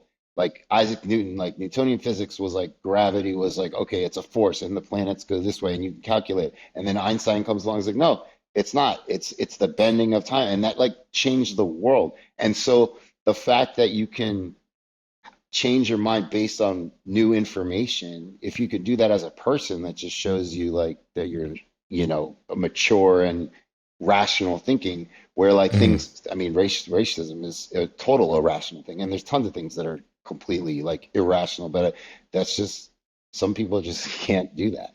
Yeah. Yeah. Anyways, we went on a little tangent, what, I guess, I know it's hard for us to measure the amount, of course, but I'm assuming that you would agree, though, that like fasted cardio is a little bit different when you apply some of these. Yeah. You know, when you start like playing Goddish, whatever, with your chemistry, you know, you start increasing the GH. I'm assuming, I don't know. I mean, do you find benefits to taking GH and say maybe like Clen, potentially even thyroid, for fasted cardio? GH probably, Clen's going to work no matter what. Thyroid's going to work no matter what. No matter what. Mm-hmm. So GH probably, because of the short half-life and because it acts right away to kind of push fatty acids into your system. Mm-hmm. And then as far as like keeping muscle on during cardio, because if you do fasted cardio as a natural athlete, you know, you're going to lose muscle, right? Like, especially in your legs, if you're doing like walking or like a treadmill or something like that, like you do see that legs do shrink during that period of time. But by taking, if your body's in it's not an anabolic state because you're dieting, but you have anabolics in you that will preserve your muscle. So, you know, the benefit of fasted cardio by having those in your systems by itself is great, because then you know you're at least not burning muscle tissue, really. Because you have those androgens in there. But I don't think that taking Clen, if you really measured the total calories you're burning at that moment, it's probably like not statistically significant, because Clen has a long half-life, right? So it's not like something that's in and out of your system in 6 hours. I think the half-life of Clen is like 30 something hours, or at least 18. It's very long. So it's not something that you can get just an immediate response and then it goes away. Like a Ephedra or ephedrine has a shorter half-life. So I think that you could probably notice you'd burn more calories at that moment. Or even some of like the ginger extract things like paradoxine and 6-gingerol, those compounds maybe can have an effect on slightly increasing the total calories burned. Is it all fat? Right. We don't, you know, or maybe, who knows? Maybe yohimbine for females, if they're trying to burn a little bit more, show a little bit more of their ham glutathione or something. Yeah, like so alpha yohimbine I think is so much better personally. A lot of people, including myself, I get super anxious and I get super nauseous or nauseated on regular yohimbine.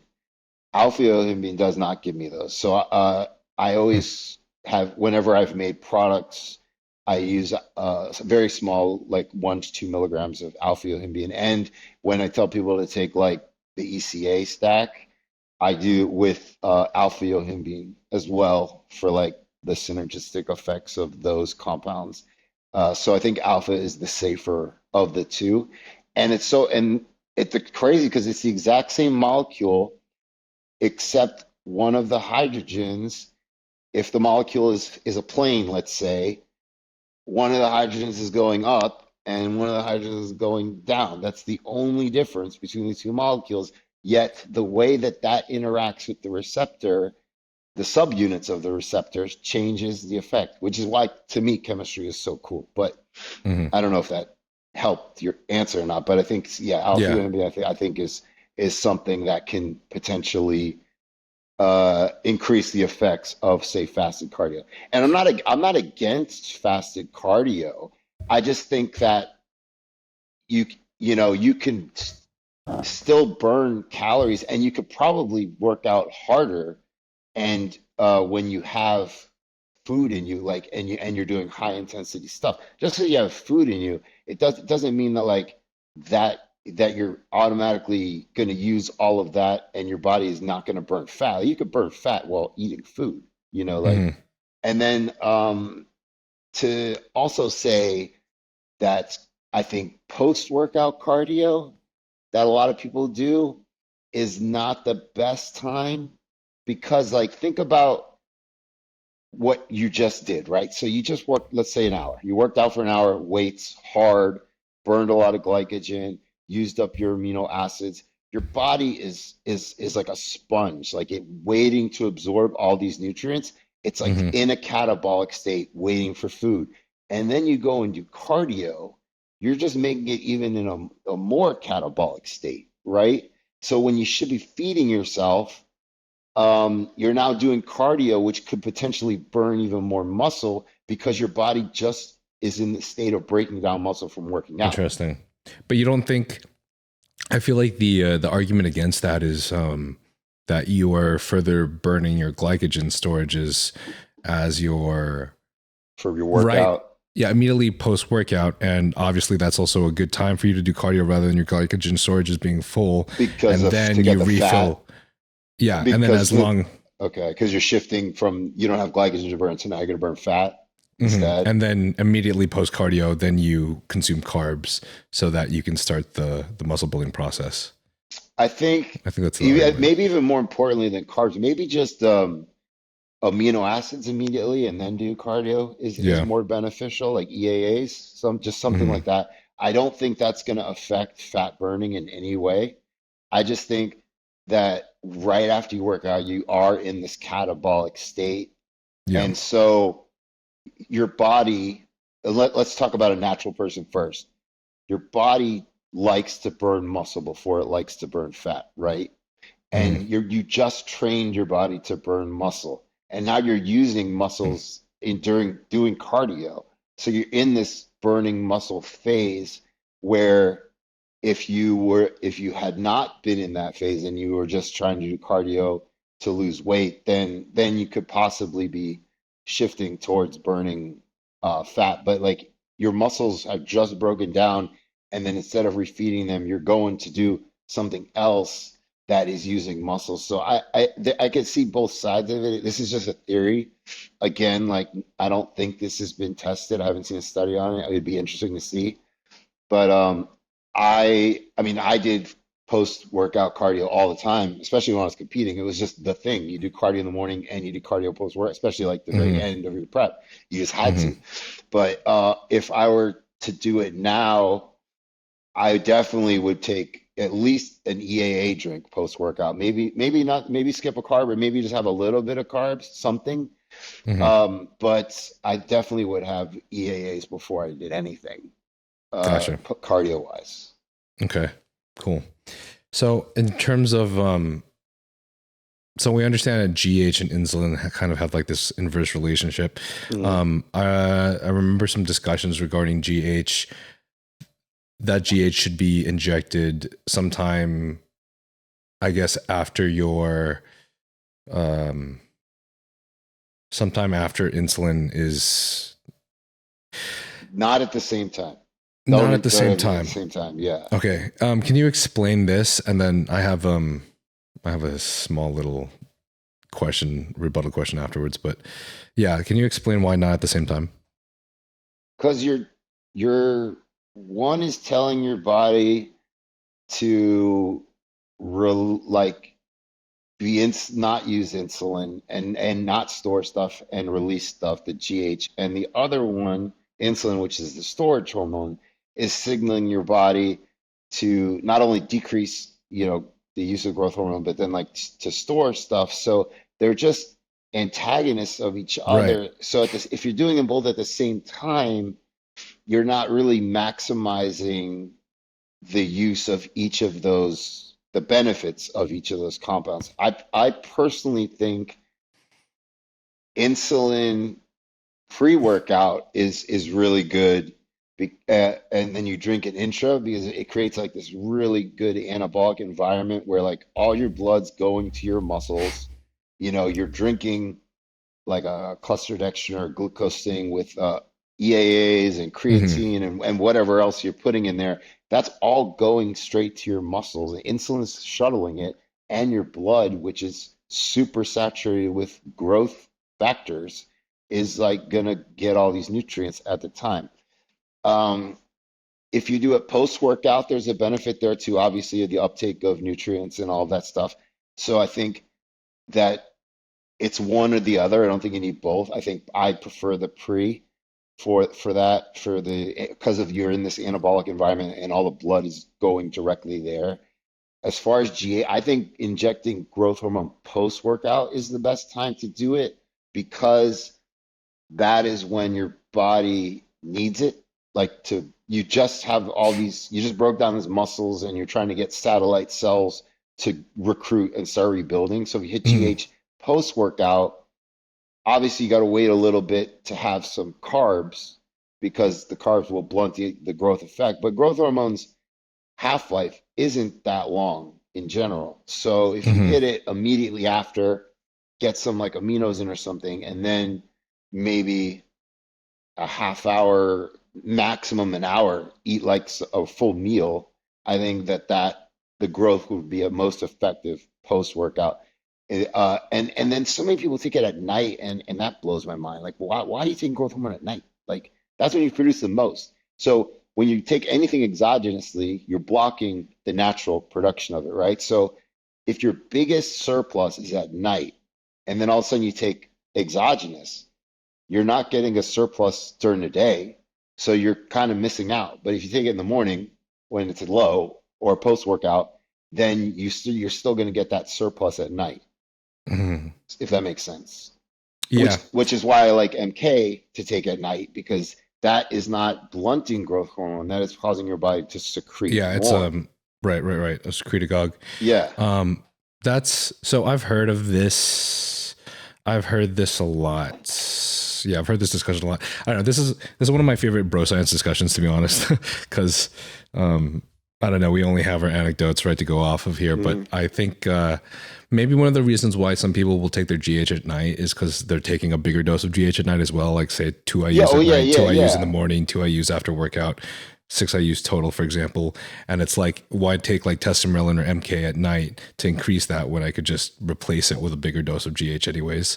I Yeah. think that's probably the Yes. argument But there. but that's I understand. Yes, like that 8 IUs Hmm. or 6 IUs is much bigger than what your body's naturally going to produce.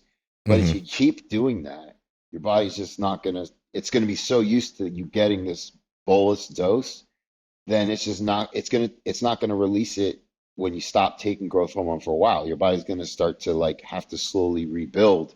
And you're increasing somatostatin, which is what breaks down growth hormone, right? Because when you, like you said, whenever you inject something, your body has an enzyme that breaks it down. So the more you're taking it to in a row or like a bigger dose, the more of that enzyme, like somatostatin, is going to break it down.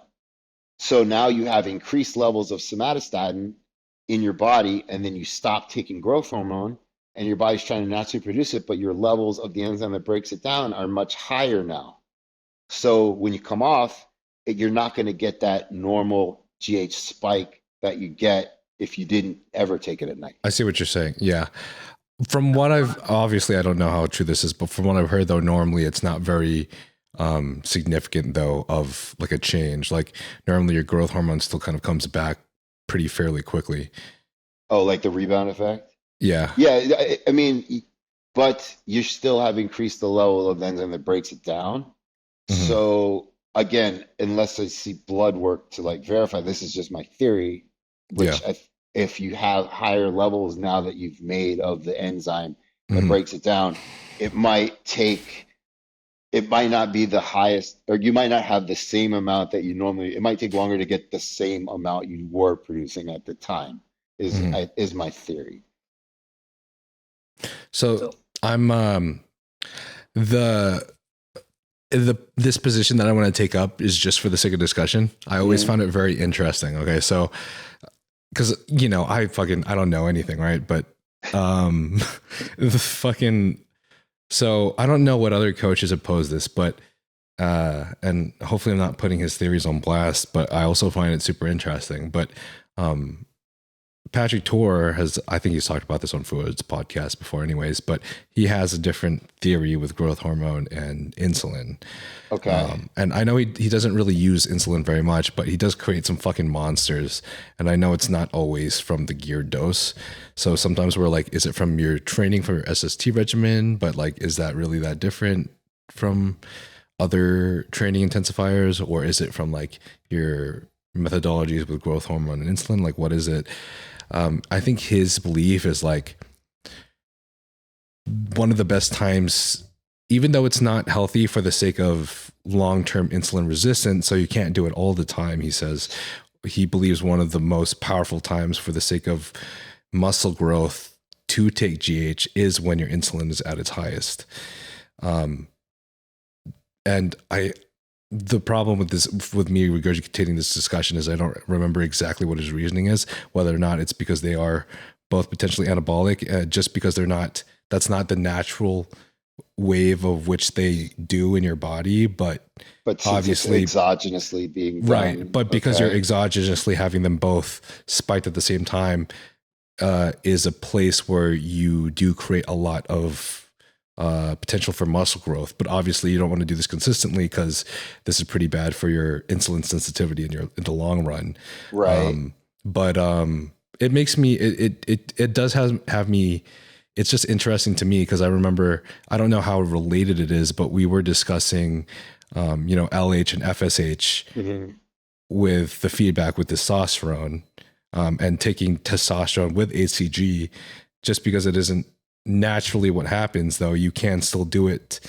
You can still increase both at the same time to, keep your gonads running while having testosterone supplemented. So I wonder, like, could you technically say the same with GH and insulin? That's an interesting idea, and I don't want to dismiss it because I don't know. I'd have to see more about it. But so, are you talking about your natural insulin levels being highest and you taking GH, or are you talking about exogenous GH or exogenous insulin being high and then taking exogenous GH on top of that?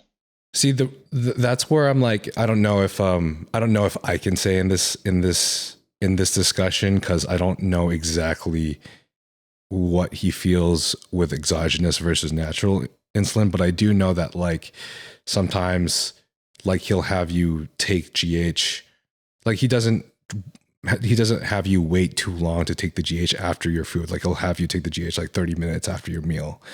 Because so you got that's your natural insulin spike. Right. Okay. Right. Now I don't know if like he hasn't had me take GH after my workout, though I know he has with some of his athletes, probably the bigger ones, because I'm on lower doses respectively.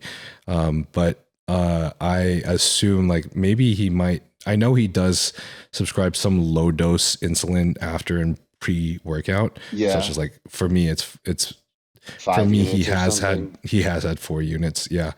Which I don't know. I'm kind of surprised. That seems really low, but I wouldn't be surprised though if there was like GH and insulin at the same time. But they have this weird antagonistic relationship, but they also have this synergistic relationship because IGF-1 is insulin-like growth factor. Yeah. So it's very close to insulin, and we know that insulin is super anabolic.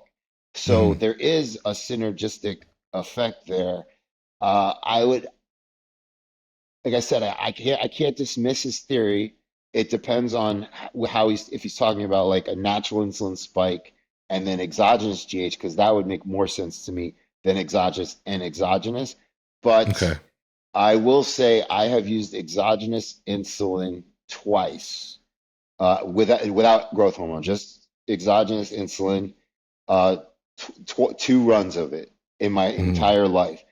And I had never put on more muscle in a shorter period of time, doing insulin 3 times a week, doing I think 5 IUs pre-workout, and then 5 I used post-workout.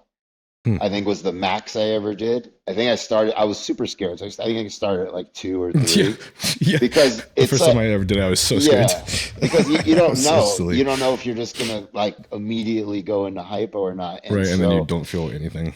yeah, but I will say that those are the times I was my biggest and definitely gained tons of muscle. And I think Hmm. the combination of the pre and the post was great. And then the time that I ran it just pre, I still got great gains. And because I made like my own intro, like of the stuff we talked about. Hmm. And that Milo Sarchev was pretty famous for that with Hmm. Dennis Wolf and Hide, if you remember back in like 2007-ish. They had this intra of like cluster dextrin and EAAs Yeah. and creatine also, and they All would with drink insulin. that with insulin during their workouts. With like the same thing that I was saying is what he was saying is that you got all this blood that's saturated with nutrients, and you got insulin shuttling it to your muscles, and it's just a super anabolic environment. And those Yeah. guys' physiques, if you remember, Dennis Wolf got huge and ripped at like back Hmm. then. He was like a top, he might have been like a Yeah. top Dennis is 6 crazy. Olympia guy at that time, something like that. But so that I do insulin definitely has its place. It's not for everyone, and you really have to know what you're doing. And I definitely suggest getting a glucometer to kind of monitor your stuff because and always have like Gatorade or something on you because Hmm. like I I've remember you definitely having that in your yeah, post, the yeah, I Gatorade. did because I remember like even after I had a meal, um, I remember like getting home, getting in the shower, and all of a Hmm. sudden going hypo, and I like Yeah. ran to the fridge to get a Gatorade because like I needed sugar like right then. Hmm. So it's just that important if you're dealing with things that are that dangerous. Like the good thing about that is there is a on off switch, and there so like you can prevent hypo by doing that where like DNP has no off switch, right? Yeah. There's no anecdote to taking too much DNP. There's no Narcan for DNP, so like you're gonna die like by taking too much of that stuff. So like the good thing with insulin is like you're even if you are super low, if you can immediately get glucose, you can get yourself Yeah. back to normal. Right. Right. Yeah. Like Mo was saying, like, Austin Stout was said on my pod, just make sure that your insulin is just supplementing how many carbs that you're already consuming. Make sure it equals the same. Don't like make your carbs equal the amount of insulin or something and then end up eating even more carbs than you were supposed to in your program anyways. Yeah, But yeah, because it is a storage hormone, right? So yeah. you're going to store fat or glycogen. One of the two is going to get stored, Hmm. so if you're at a surplus, so yeah, Yeah. Yeah, I guess that is super interesting. But you don't feel like a lot of the muscle that you built might have just been masked and actually like just water weight from your from increase in insulin. insulin use. Yeah. I'm sure some of it was. I mean I don't because there's like a rate at which your body can actually build tissue, but Hmm. that rate can be accelerated with Yeah. growth factors and things, and can be even further accelerated in a super anabolic environment. So uh, water probably, but like blood. I mean, like like after you get off like an insulin pump is like insane, right? So Yeah. your post workout, you're definitely like, or if you take a pre workout and you do your workout, you are like after like 3 sets, you're like pumped to like the max where it's like hard to like do curls or like I mean, you're trying to get in the shower and do something, it just hurts because you're so full of blood. But I would say that I don't know, let's call it like 70-30, something like that, maybe 80-20. I would say. I don't think it's a lot of water retention from insulin Hmm. because insulin's really not known for retaining water as much as like other things. So I wouldn't say it was a lot of water weight. I would just say I mean, obviously it's glycogen, which is carbs, which holds a lot of water, and you're taking creatine, which also holds like intracellular water. So if you Yeah. mean intracellular water weight, yeah, which is also kind of considered muscle tissue. It's not really muscle tissue, but it's not, extracellular water retention. So there's Mhm. a little bit of a difference, but probably some intracellular water retention. Yeah. Yeah. Yeah. I see what you're saying.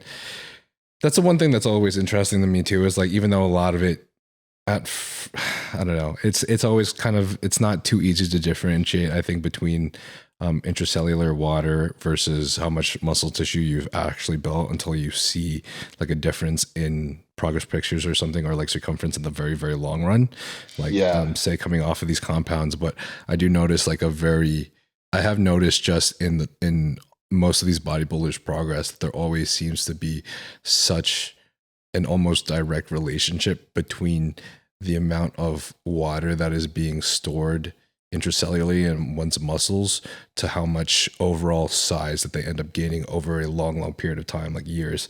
So, I mean, and it just, that's why it seems like if you want to simplify everything down, if you want to just become like a massive open bodybuilder, just consuming a fuck ton of carbs, probably having it all stored as much as you can, probably using something like insulin, um, to taking compounds, I guess, that, having a higher level of estrogen rather than a low level of estrogen, Right. just like all these things that end up making you just this, this big fluffy monster of just glycogen and shit always seems to end up resulting in you just gaining a fuck ton of size.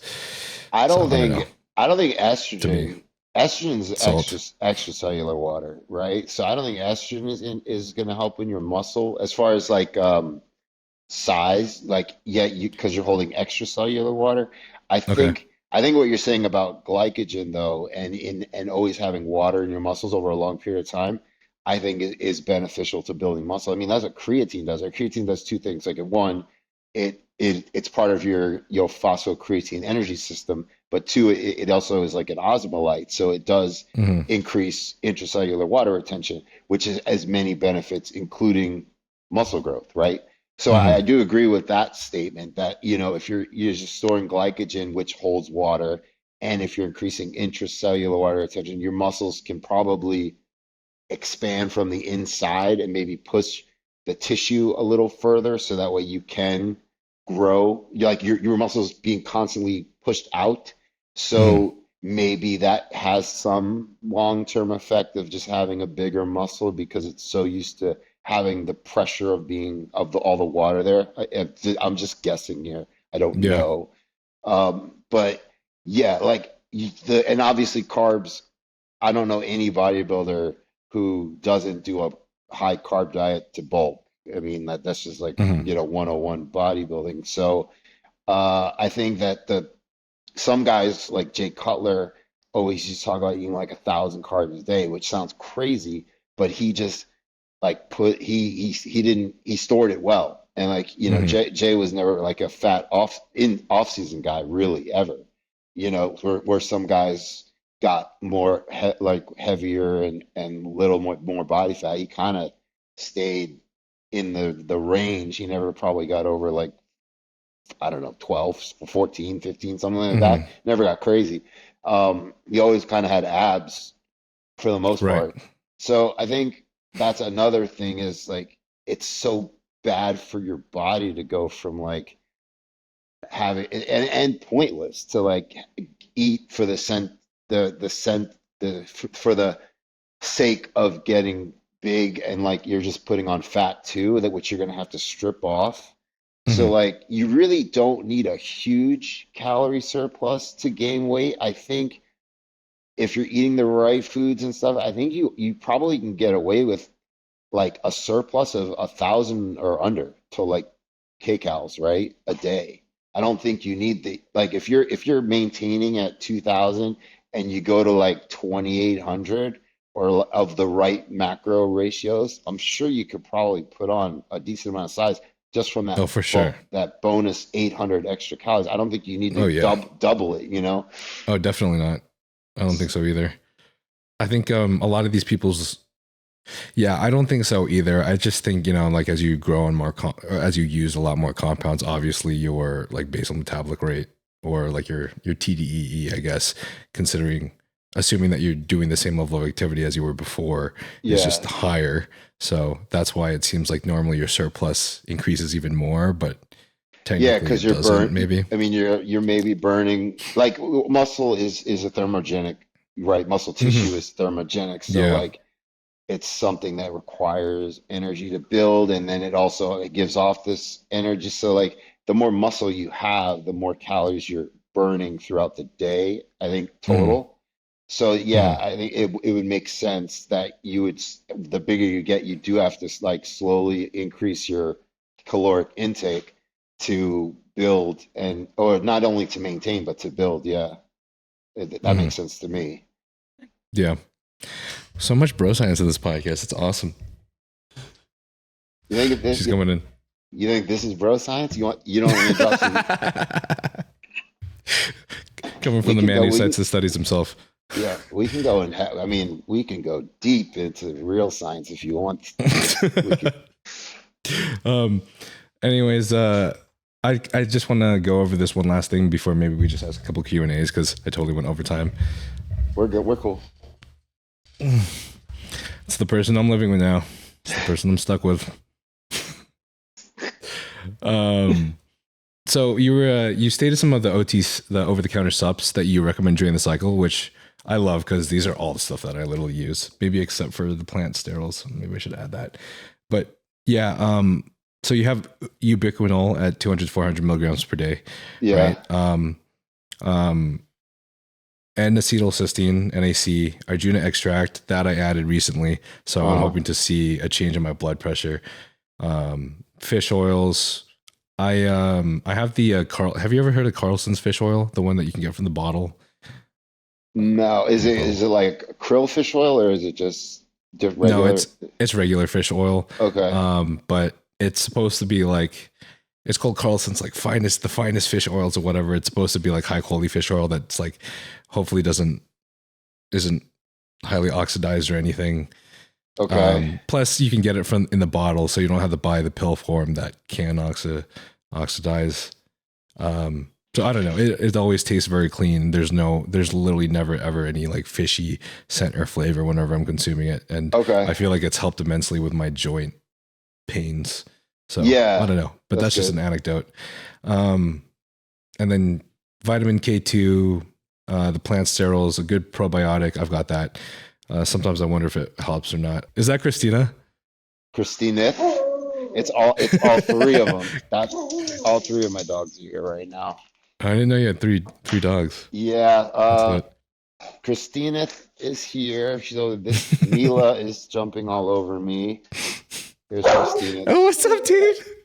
And Rogue is the one that's howling. She's a husky. So That's down, awesome. down. Yeah, they're probably gonna have to go outside soon, and then they eat at like 7, and they have this internal clock, and Yeah. so like I never get to sleep in ever, just because they are like, it's time to eat. Let's get up. Like it's seven Right. o'clock. It's like that's their time.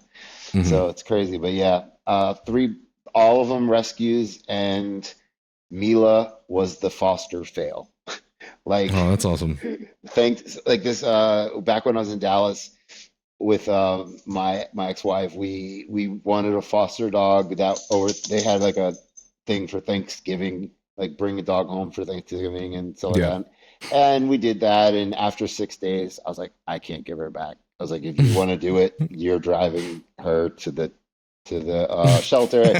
And she got halfway and then turned around, and then That's hilarious. yeah, and now I have 3 dogs. So We were thinking about fostering a dog too, and we've been to the shelter a couple times, and yeah, obviously the problem with that is that we literally know that if we actually get one, we're probably never going to give it give back. it back. Yeah, it's super hard, man. Like they're just so loving, and shelter dogs too.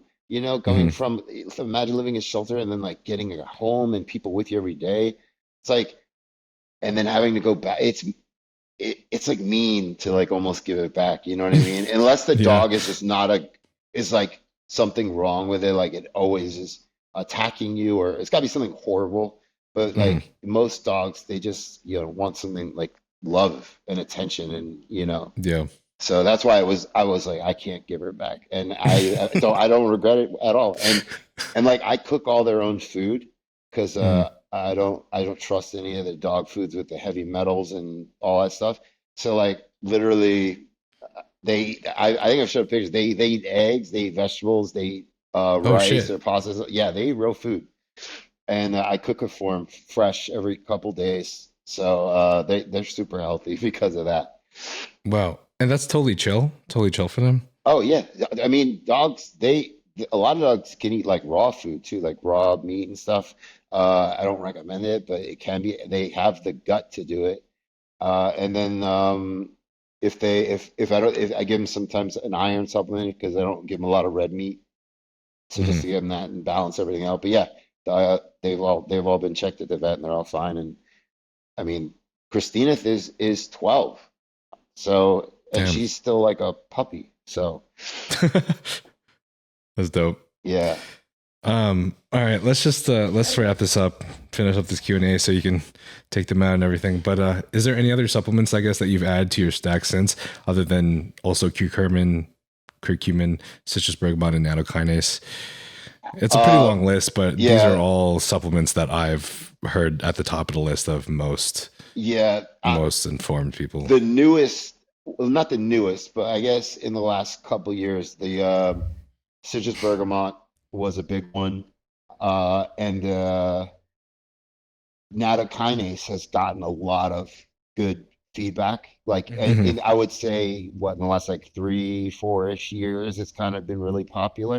It Yeah. wasn't a well-known thing, but I really like that. I think it has a lot of benefits. And so like when I made organ support for Chemex, I put all that stuff in there.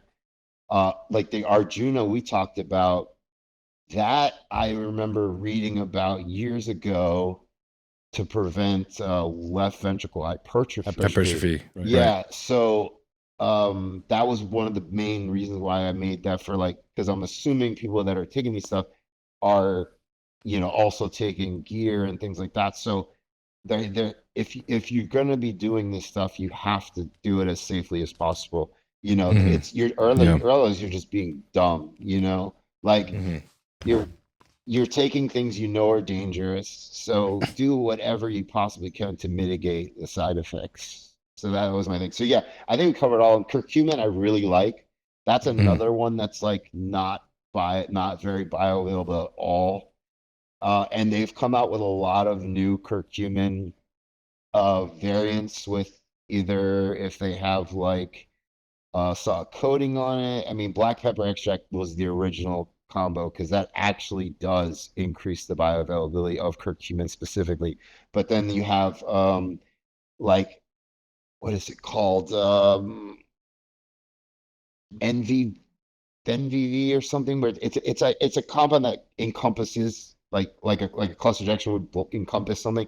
It like wraps around it so that the molecule can get bypassed, like your first pass in your digestive system, so that actually gets Mhm. into like and work. And I think curcumin just has tons and tons of benefits Yeah. for everything. Like, so I don't think there's anything that we haven't talked about on that list that is new to me. I think there's blood pressure is like the silent killer, so you're always got to be worried about the blood pressure. So taking things like nattokinase and things like that to keep your blood pressure down, keeping your cholesterol in check with like citrus bergamot and Mhm. things like that. So as long as you're taking those things at efficacious doses, I think you're doing the best you can. Cool. You know, Okay. Yeah, I think so too. Um, it's a the list has grown longer and longer every year, honestly. So hopefully it's good enough by now. I hope. I mean, there's so many things that come out now, like either natural stuff or I mean, peptides are huge. So like, there's Yeah. there's there's probably going to be good preventative peptide stuff soon, I would imagine, if I had to Mhm. guess. So But yeah, Okay. that's my list so far. So speaking of peptides, Okay. Mev1 asks favorite compounds and peptides. My favorites, personally? Yeah. BPC 157. I just got a bunch to do because I've had some stomach issues. Because I mean, everyone knows it for healing, right? And I think that when I took that and TB 500, I had great results for injuries. And so inflammation is obviously chronic inflammation is terrible for your body in general and can lead to plenty of like metabolic things. So BPC, by preventing tons of inflammation, I think is great. I just got AOD 9604, which I'm interested to try. I've heard mixed things about that. So we'll see if it works as good as like HGH frag. I really liked using HGH frag for fat loss. I thought that worked really, really well. Okay, I don't know anything about that one. HGH frag. HGH frag 176 to 191. It's literally just the 176 to the 191th amino acid of the growth hormone peptide. So it's the part that's responsible purely for lipolysis, the breakdown of fat. Oh, that's dope. Yeah, and it worked really, really well when I tried it. And AOD is supposed to be similar, and possibly a beta-3 agonist, which is the holy grail of fat burning, because beta-2 works, but also overstimulates you and stuff like that. So beta-3 is like pure fat burning. So I like those. As far as like the growth hormone releasing peptides, there's so many. I really liked CJC 1295 with the drug affinity complex, the DAC. I think that worked really well. It's designed to be a once a week or a twice a week shot, not an everyday thing, which if you're pinning already, if you do cycles like I do them and you're pinning every day, like the last thing you want to do is pin all these peptides like every day. So like I really like that one for growth hormone release. I have not tried like Tesamorelin or Epimorelin. I haven't tried those personally. I've tried like the growth hormone release peptide 2 and 6. Didn't see a whole lot. Definitely made me hungry. But as far as like increasing growth hormone levels, I don't think it did as much as when I got my blood work done for MK677. Okay. I saw that my IGF-1 levels were super high, like in the 400s or something. So I knew that was working. So it's peptides and research chemicals or just peptides? They said favorite compounds and peptides. Okay, so you want to do some research chemicals then too in this category, or are you talking about steroids compounds? I'm assuming they're talking about steroids, but I'm up to hearing about some research compounds too. Okay, we'll give you all. So as far as gear goes, I really like Primobolan. Can't go wrong with Primobolan. Yeah, same. I really like Trestolone. I know that's kind of like a polarizing compound.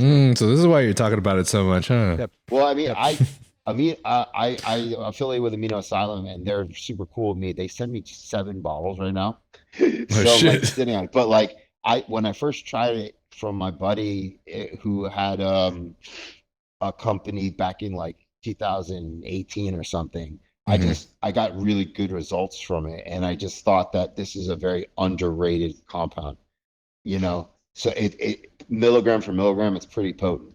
And so I think it's extremely anabolic. Like I said, it can't bind to sex hormone binding globulin. So I like that a lot. What about like long-term? Have you seen very many side effects or detriments to blood work? No, not. So I never do anything long-term in general. Oh yeah, you did say that, yeah. So like most of my cycles are like eight-ish weeks, but they're all blasts, right? They're all like the daily shots and the layering stuff. Anavar, if it's real, you can never go wrong with real Anavar.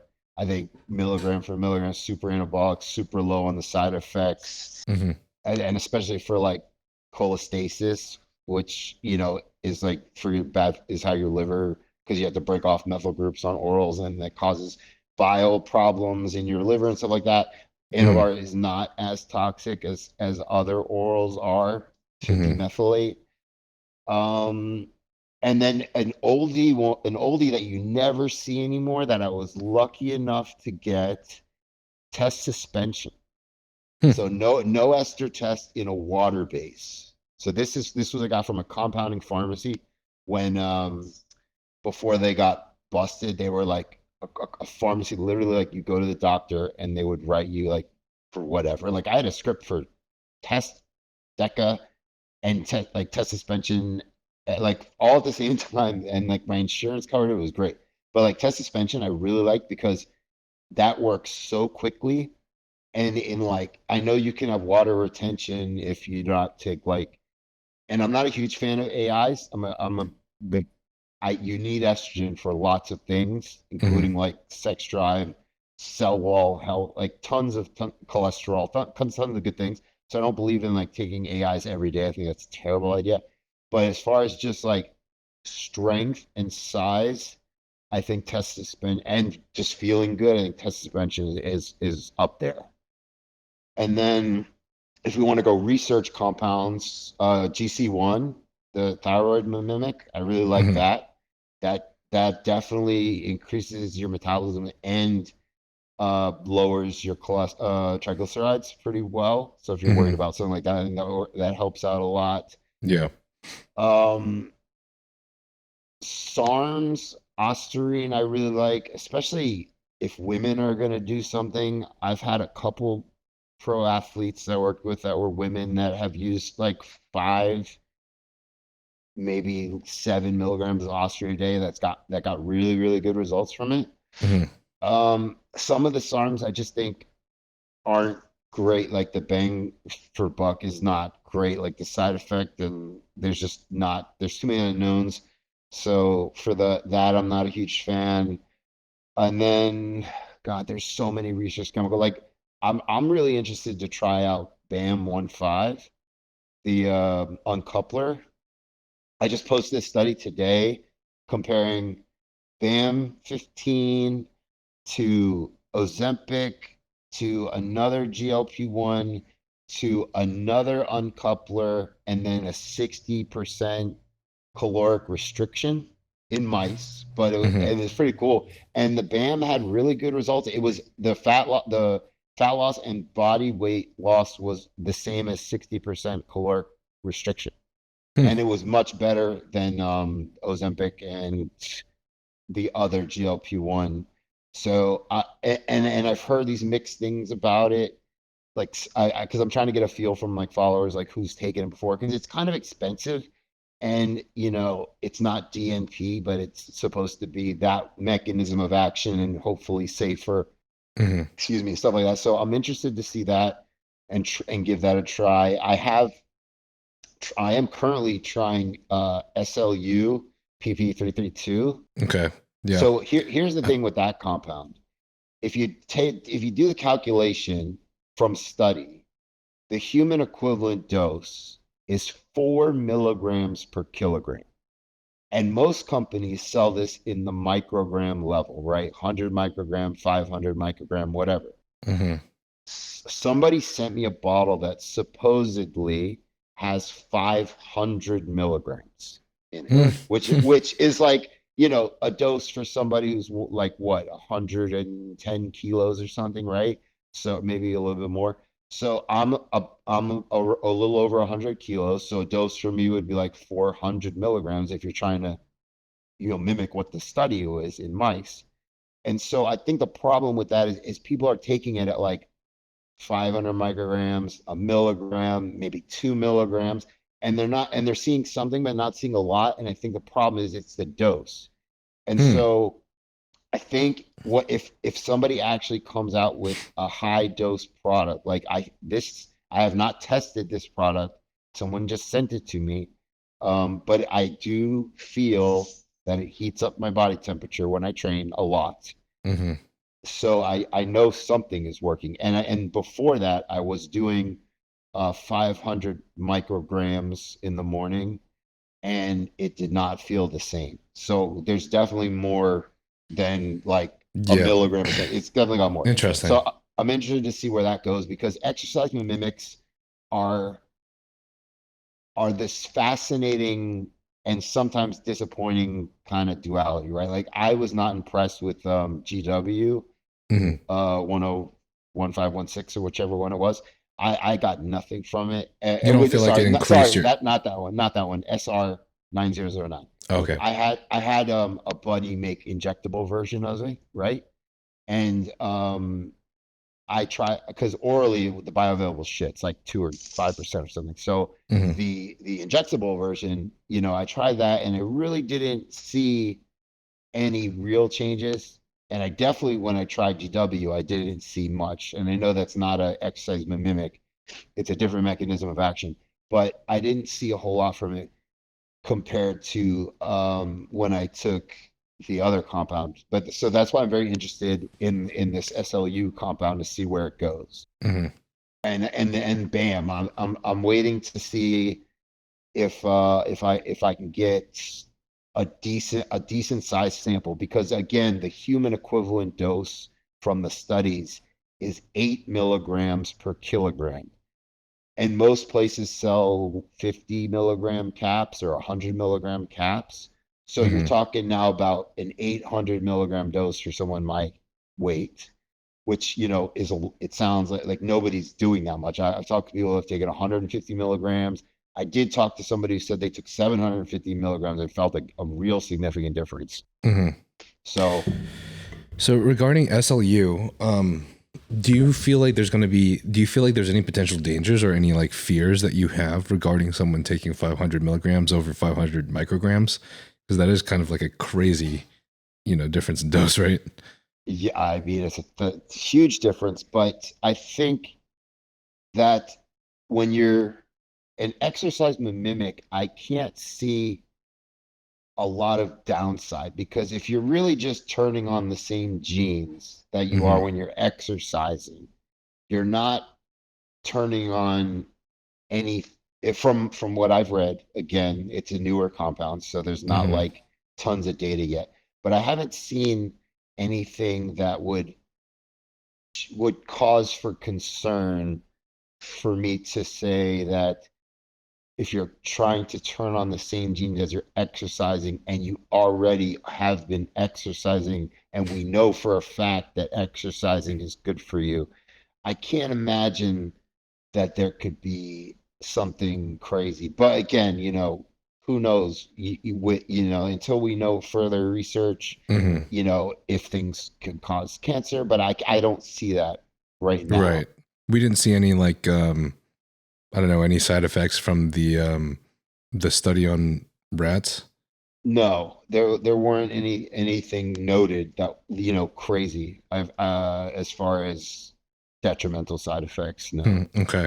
I guess the only curiosity I have, or the only pushback I have, is the arguments regarding equivalent dosages for humans is kind of like something that we can't necessarily, I feel like it's, from what I've heard, it's a bit hard to equate, like, because to calculate. Yeah, to calculate, because it's not necessarily like the calculation everyone normally does isn't necessarily completely true. It doesn't really take in all variables. It's based on body area, right? Right. So and then there's a conversion surface area of your body. Surface area of your body, and there's a conversion factor for different animals, right? So I think, like, yeah, if the human equivalent dose from what they gave the rat is 4 milligrams per kilogram, do you necessarily need 400? Probably not. Could you probably get away with 200? Maybe. You know, we don't know this stuff yet, but that's how they kind of do some pharmaceutical stuff. Yeah. And at least that's how they do it to start clinical trials. Gotcha. You know, so I mean, there is validity to it. Okay. I wouldn't dismiss it, but could it be lower? I'm sure. Like, we always want the lowest equivalent dose of it, or lowest effective dose of anything we take. You never want to take too much of anything. So That's like a baseline calculation, and then you play around from there. Yeah. Okay. That's cool. That's super cool feedback, because I know there's a lot of anecdotes, a lot of people that experience like a lackluster effect from SLU. And I know John Jewett has discussed also like a lot of the anecdotes and empirical data he's seen is like people hardly experience anything when they use SLU. But if you're taking, a milligram versus Right. when you should be taking like 100, 200 or something. Yeah, 100. That's yeah. Yeah, it's pretty crazy. That's a huge jump. So right. like, Cool. Okay. One of the questions, I guess it would be a little bit difficult to answer this one, but one of the questions was related by Furious Styles SP, asking honest opinion of SLU PP332. Is it better than 5-amino 1MQ? I guess how do you feel comparing the two? I have not personally tried 5-amino MQ. So I don't know from personal experience. Anecdotally, I've heard it works well. I don't see, from the mechanism of action, similar but not the same. I don't think it's considered an exercise mimic. I think it just amplifies specific genes. And I think, and I could be wrong because I haven't done a ton of research on it. I think that it definitely can help with like longevity from my understanding. But as far as mimicking exercise for like, let's say, obesity purposes, I don't think it's going to have the same effect. Okay. In my opinion. All right. There's two questions asking about the same thing. So Nestor19 asks, what's your take on Mirabegron? No side effects, clean, and has even more positive benefits. And then the other question asks, I had used Mirabegron for prep because my coach recommended to me. Would you take it over clean?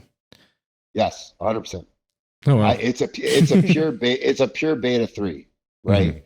Where clen, I fucking hate clen. I never like taking it.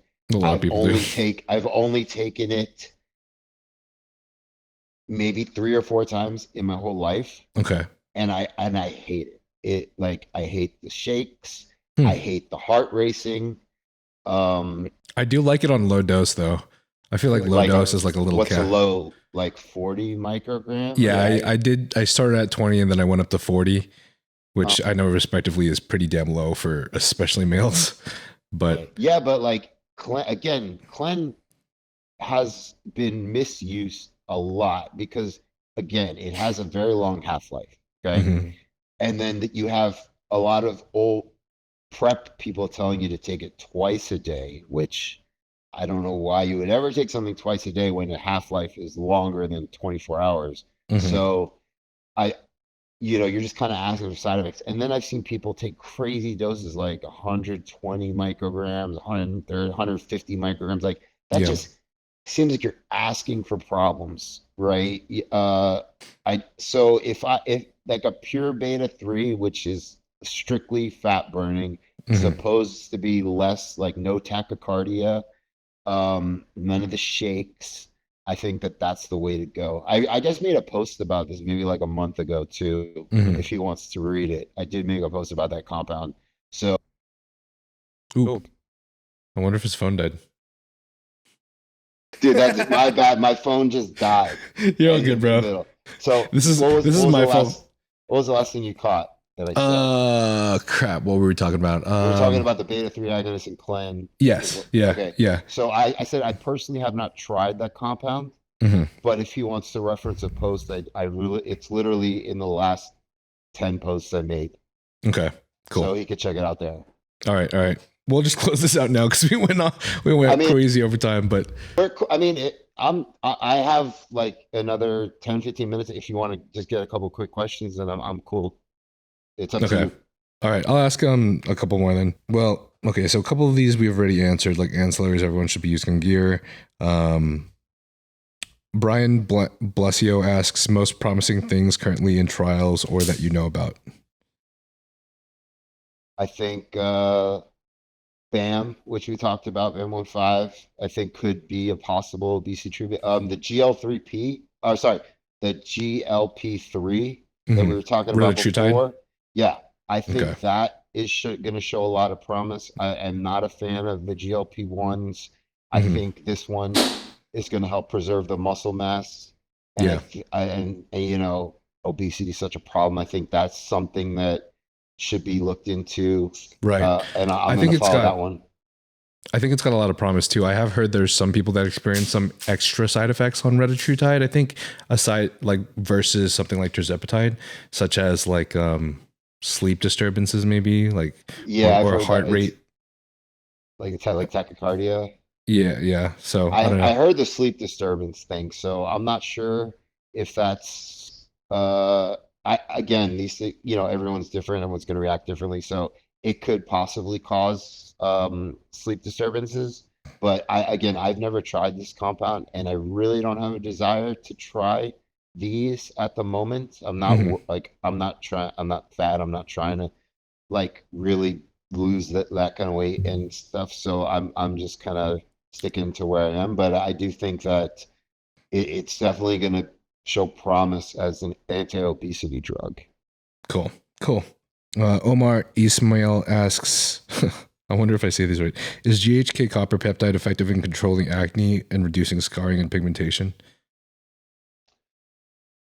Acne, I don't know about. Preventing scars, it has a lot of benefits, right? So the copper is key for the enzymes that help uh with collagen tissue and things like that, right? So the metal helps like with the reactions that need to happen in that Hmm. enzyme. And then I think that shows promise for like we talked like scar tissue, like skin elasticity, anti-aging look wise, not like actual longevity, but just aesthetically. Hmm. So I think it has promise. I know a lot of women that have looked into it and started taking it. I personally have not taken that compound yet. I don't Hmm. have like a real reason to yet, but maybe because I'm white and we look old when we get old, I'll try it at some point. I don't know, but I haven't tried it. But I think it has promise. Yeah, for sure. Cool. Get Body PT asks any good slash bad info on adipotide. Excuse the misspelling if I messed it up. If it's adipotide that I think he's talking about that kills fat cells, Mm. that if I'm not mistaken, that is what killed Boston Lloyd. Oh. It kills fat Mm. cells, but not selectively. And I think what happened is it got to his kidneys and started killing cells in the kidney. And again, I don't know, I'm not 100% on this, but I'm very quite confident that that is the peptide that actually did kill him. And so I do not recommend taking that at all. There are much safer compounds to lose body fat than that one Okay. because it's not selective, right? So you're just burning, fat cells are kind of everywhere. So you're not really talking about like visceral fat versus subcutaneous fat Yeah. versus fat that are just in organs, organs have Right. fat. So I think that no, I would not take that ever. Okay. We'll just do one last question. D Gold 0101 asks, how much should we be trusting big peptide sites to not be selling us poison? That is a great question.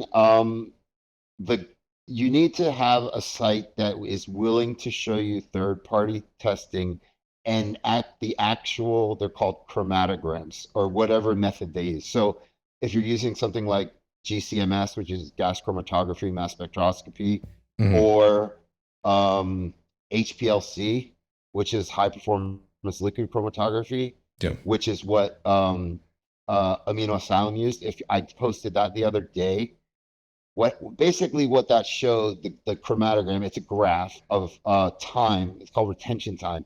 So you're putting a compound in and comparing it to a known standard concentration. So let's say we're talking about caffeine.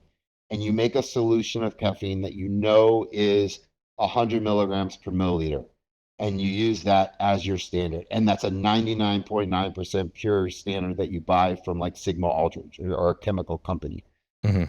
You compare that to the compound that they have, that they're selling, right? And then you see if it matches something called the retention time, which is how long it takes for it to go through, they're called columns, through the column of the instrument to be to show where it comes out, and then it shows like a spike, which is like which you measure the area under that spike, and from there's a calculation you can do to convert that area into the amount of milligrams it is and the purity. So if you see more than one spike, it's obviously impure, and if the spike doesn't come at the exact same time as the standard one, then it's impure. So Amino Asylum specifically sent me multiple ones. I just posted one and tried to explain it the best way I could in layman's terms. But that's how you know a company's good. If they're willing to show you their third-party testing results and using one of those methods. Like GCMS is like the gold standard for testing, but HPLC or reverse phage HPLC, all of those are good as far as testing to know the purity of something. Because I don't know if you remember this, but a long time ago, Chinese growth hormone was huge, and they were spiking it with a compound that caused you to retain the water retention. Yeah. So that you think it's real. So like, you know, who knows? With some of these sites, you really have to know the people behind them and like ask for the third party testing. And I wouldn't try something that I didn't see was third party tested from a research site like blindly. A lot, there's so many now. There used to be just like a handful, but there's like literally, if you scroll on anyone's Instagram, they pop up, all the time, like brand new labs and stuff. So again, you got to look for that. Look also for the quality of the actual powder, the lyophilized powder. If it's like all crumbled up, that's not a great sign. If you've ever seen, real serostim growth, it's a very hard disc. And if you turn the bottle upside down, it slides down and rolls as a very hard disc. And then when you add when you reconstitute it, which with whatever you're reconstituting, whether it's an acetic acid mixture or water, it should go clear right away. If you see any cloudiness after you stir it, then there's impurities in it as well. Gotcha. Okay. So cool. Those are the best ways to check it out. Awesome. Yeah, and I know not everybody on here is going to be able to do things like what I can, where I like send it to my friend to get it sent to a lab to get tested and shit. But I'm saying, like, you use a company, ask them for the third party testing. And if they're willing to share it with you, and don't just look at the cover page, because you can type that up on your computer. If it says like, it's measured at 15 milligrams and it came back at like 14.9 or 16.1 or whatever, like, anybody can make one of those. You actually have to see the chromatogram to show the retention time and show that how it's calculated and all that stuff, which, that I can explain to people if they really want to know the details of stuff. But the layman explanation I made in the post and kind of what I told you is really what you need to know. Awesome. All right, cool. Thanks, man. I ask everyone one last question at the end of every podcast, but if you were to disappear from the world tomorrow and you had one message you could send to the entire world today, what would the message be?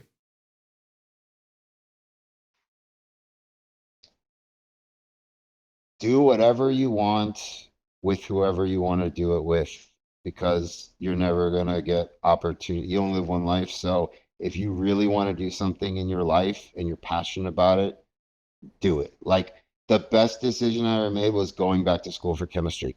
I got into law school. I was going to go to fucking law school.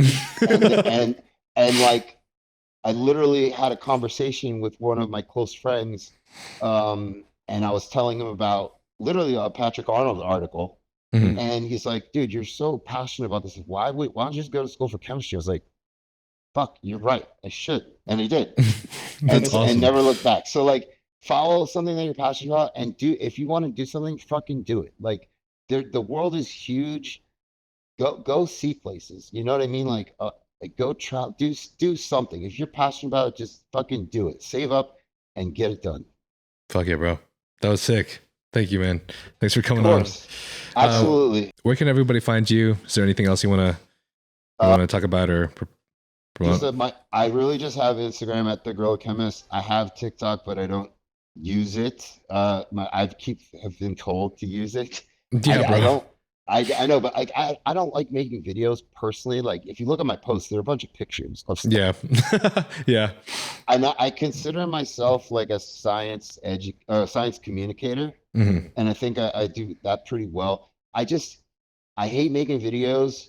I love the whiteboard stuff, and I don't know if people do or not. Like, if they get it's too much chemistry, or if they like it, they don't like it. So I just my goal is to try and make more reels and then get on TikTok and stuff. But honestly, like, I never thought anyone would ever give a shit about a page of chemistry, and supplements and like pictures of molecules. But apparently some people do. So for sure. It's been a cool ride, and I'm just happy to be on there. So Instagram at the Guerrilla Chemist, which is with 2 R's and 2 L's, like guerrilla warfare.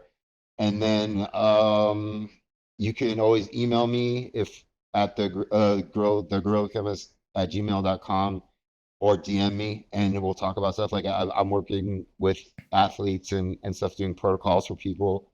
And so if you want to reach out about that, we can talk and discuss about consultations and blood work and all that fun stuff. So fuck yeah. I feel like you have a lot of value to give the world, so I completely support you posting on TikTok and all these other platforms as much as possible. I love to. Like I said, I want to start a podcast with my good friend Sandy Lou. She works at Nutrix. She's out in LA, which I think you're in LA, right? Mm-hmm. She's out there, and she's been a good friend of mine for like 10 years. I like having a female co-host to like bounce ideas off, so not just talking about just guy stuff. We'll talk about like relevant stuff. Yeah. So I'm looking to do that. But I've given out a lot of free information, and I don't have a problem with it, because it is what it is. And I guess the one thing I wish I did was maybe trademark some ingredients, because I know other companies have used them, and like bigger companies than mine and stuff. But it doesn't bother me, because the fact I know for like that I like brought it. I was like, hey, I got this idea. Let's try it out. Yeah. So that's really the only thing. Is I love sharing science and information. If I can get people even remotely into like learning about how stuff works in the body and having a better understanding of what to look for, and instead of just all this bro science bullshit that everyone talks about. And if I can help people along the way, that's really why I'm here. That's the whole reason I started the page, is just to get real information out there, not bro science stuff. Yeah, gotcha. Cool. Well, thank you, bro. That was dope. Of course, definitely. Yeah. Hopefully we can do another one again someday in the future, because there was like probably 2 hours of stuff that I would have loved to talk about that we definitely didn't get to. So yeah, and I'm sure by that time there'll be brand new stuff to talk about. Yeah, too. For sure. So yeah, thank you for having me. Definitely let me know when this is uploaded, and send me the link and all that stuff, and I'll post it, and we'll talk again soon. Will do. Later, brother. Later, man. Have a good one. You too. Thank you guys for watching. If you'd like to support us, you can rate us 5-star on Apple Podcasts, Spotify, or anywhere you find your podcasts, or subscribe to the YouTube channel, because that's what gets us these sick, informative guests that are a million times smarter than me, like the Guerrilla Chemist. So, love you guys. Thanks for being here again. I'll see you guys next time.